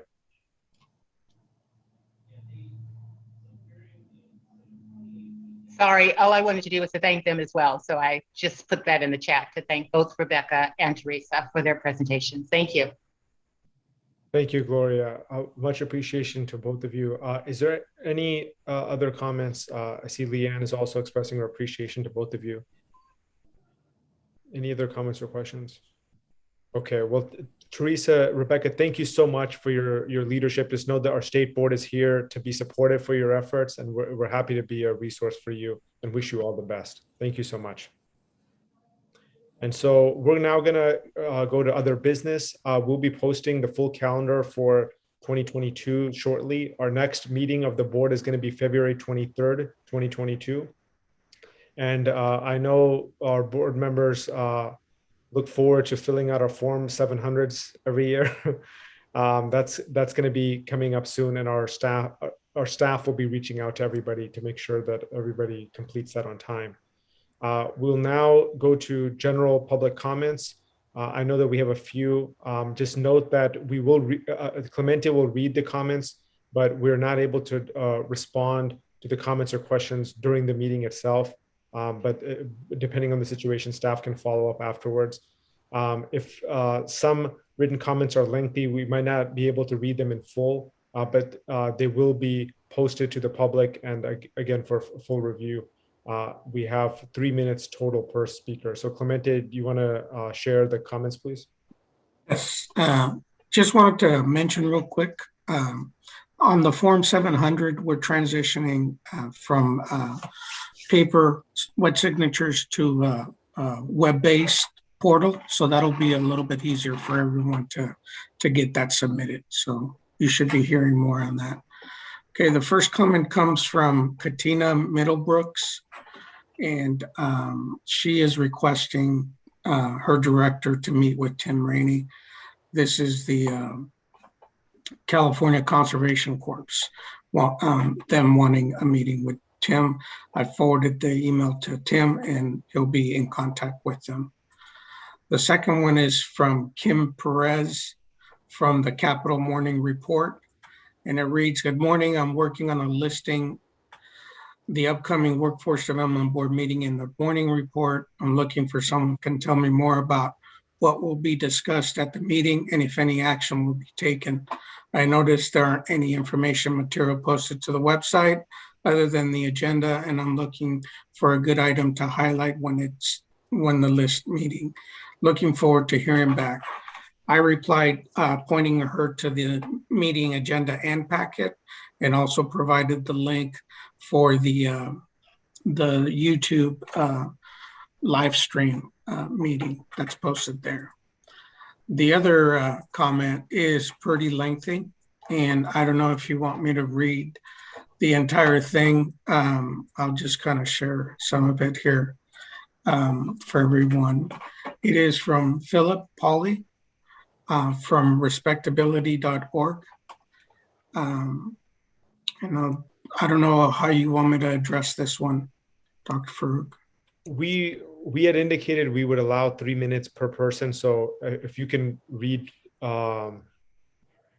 for 3 minutes, I just want to extend that courtesy. Public comments is only once the whole meeting, and the public should be entitled to do that. So if you read for 3 minutes, and then the rest will be posted online, and everyone can review the full time. Thank you. Thanks. So it's addressed to members, staff, California Workforce Development Board, from staff, board, and fellows at Respectability. Public comment addressed to you, Dr. Farouk. Thank you very much for the opportunity to offer our comments to the California Workforce Development Board's December 1st meeting based in Los Angeles. Respectability is a nonpartisan, nonprofit disability inclusion organization dedicated to fighting stigmas and advancing opportunities for millions of Americans with disabilities. The primary focus of our comment is to make sure that in this time of Build Back Better, as California pushes to transform the post-COVID workforce with high-road jobs, CWDB is ready to serve the more than 4 million residents living with some form of disability, almost 11% of the state's population. This data almost certainly is underreported, as the US Census Bureau tells us that the real number is around 1 in 5 Americans. Out of that number, there are 2,217,128 Black, Indigenous, and people of color, people with disabilities. That means 53% of all Californians with disabilities are also members of other marginalized communities and face barriers such as systematic racism. More importantly, prior to the pandemic, California employment rates for working age people with disabilities was 38.2%, compared to 76.4% of people without disabilities. This disparity is even more striking when broken down by race. 39.8% of working age people with disabilities who are white have jobs, compared to only 29.8% of those who are Black, 40.1% of those who are Hispanic, Latinx. In these comments, respectability team of subject matter experts and advocates with disabilities have collected our critical ideas, policy proposals, key data to inform your board's decision-making process. We are eager to collaborate with you and your team. Should I continue? No, that's good. Thank you for providing that. And again, we'll make sure to make that full statement available. And I hope that our staff can follow up on how we can be of assistance and engage on that. So thank you for that. And to Leanne's comment regarding the next meeting in person, hopefully that could be possible. I know we're looking into those options. And I don't know if Tim, you want to comment on that, but I'm assuming it's a wait and see given just the volatility, Omicron, and however all that plays out. So we definitely want to do that as long as it's safe to do that. So thank you, everybody, for the meeting. We were able to adjourn at least 40 minutes early from the original time. So I appreciate that. If we can take a motion to adjourn now formally. Chairman, there is one comment on YouTube. Can I read that? Oh, please. Yes. Okay. It says, is there a timeline by when the CWDB will begin to revise or update the California State Workforce Plan? Secondly, do local boards have to follow a similar timeline? Okay, thank you. As stated before, we can't directly respond during the meeting itself since it's not an agendized item. However, our staff will be sure to follow up and provide that information at that time. So thank you for that. I'm happy to entertain a motion to adjourn the meeting now. This is Gloria, so moved. Motion by Gloria. Second. Second by Leanne. All those in favor? Aye. Aye. Aye. Aye. Okay. Aye. The motion clearly passes. So the meeting is adjourned at 12:19. And take care, everyone. Happy holidays. And thank you. Take care. Bye. Bye, everyone. Be safe. Bye.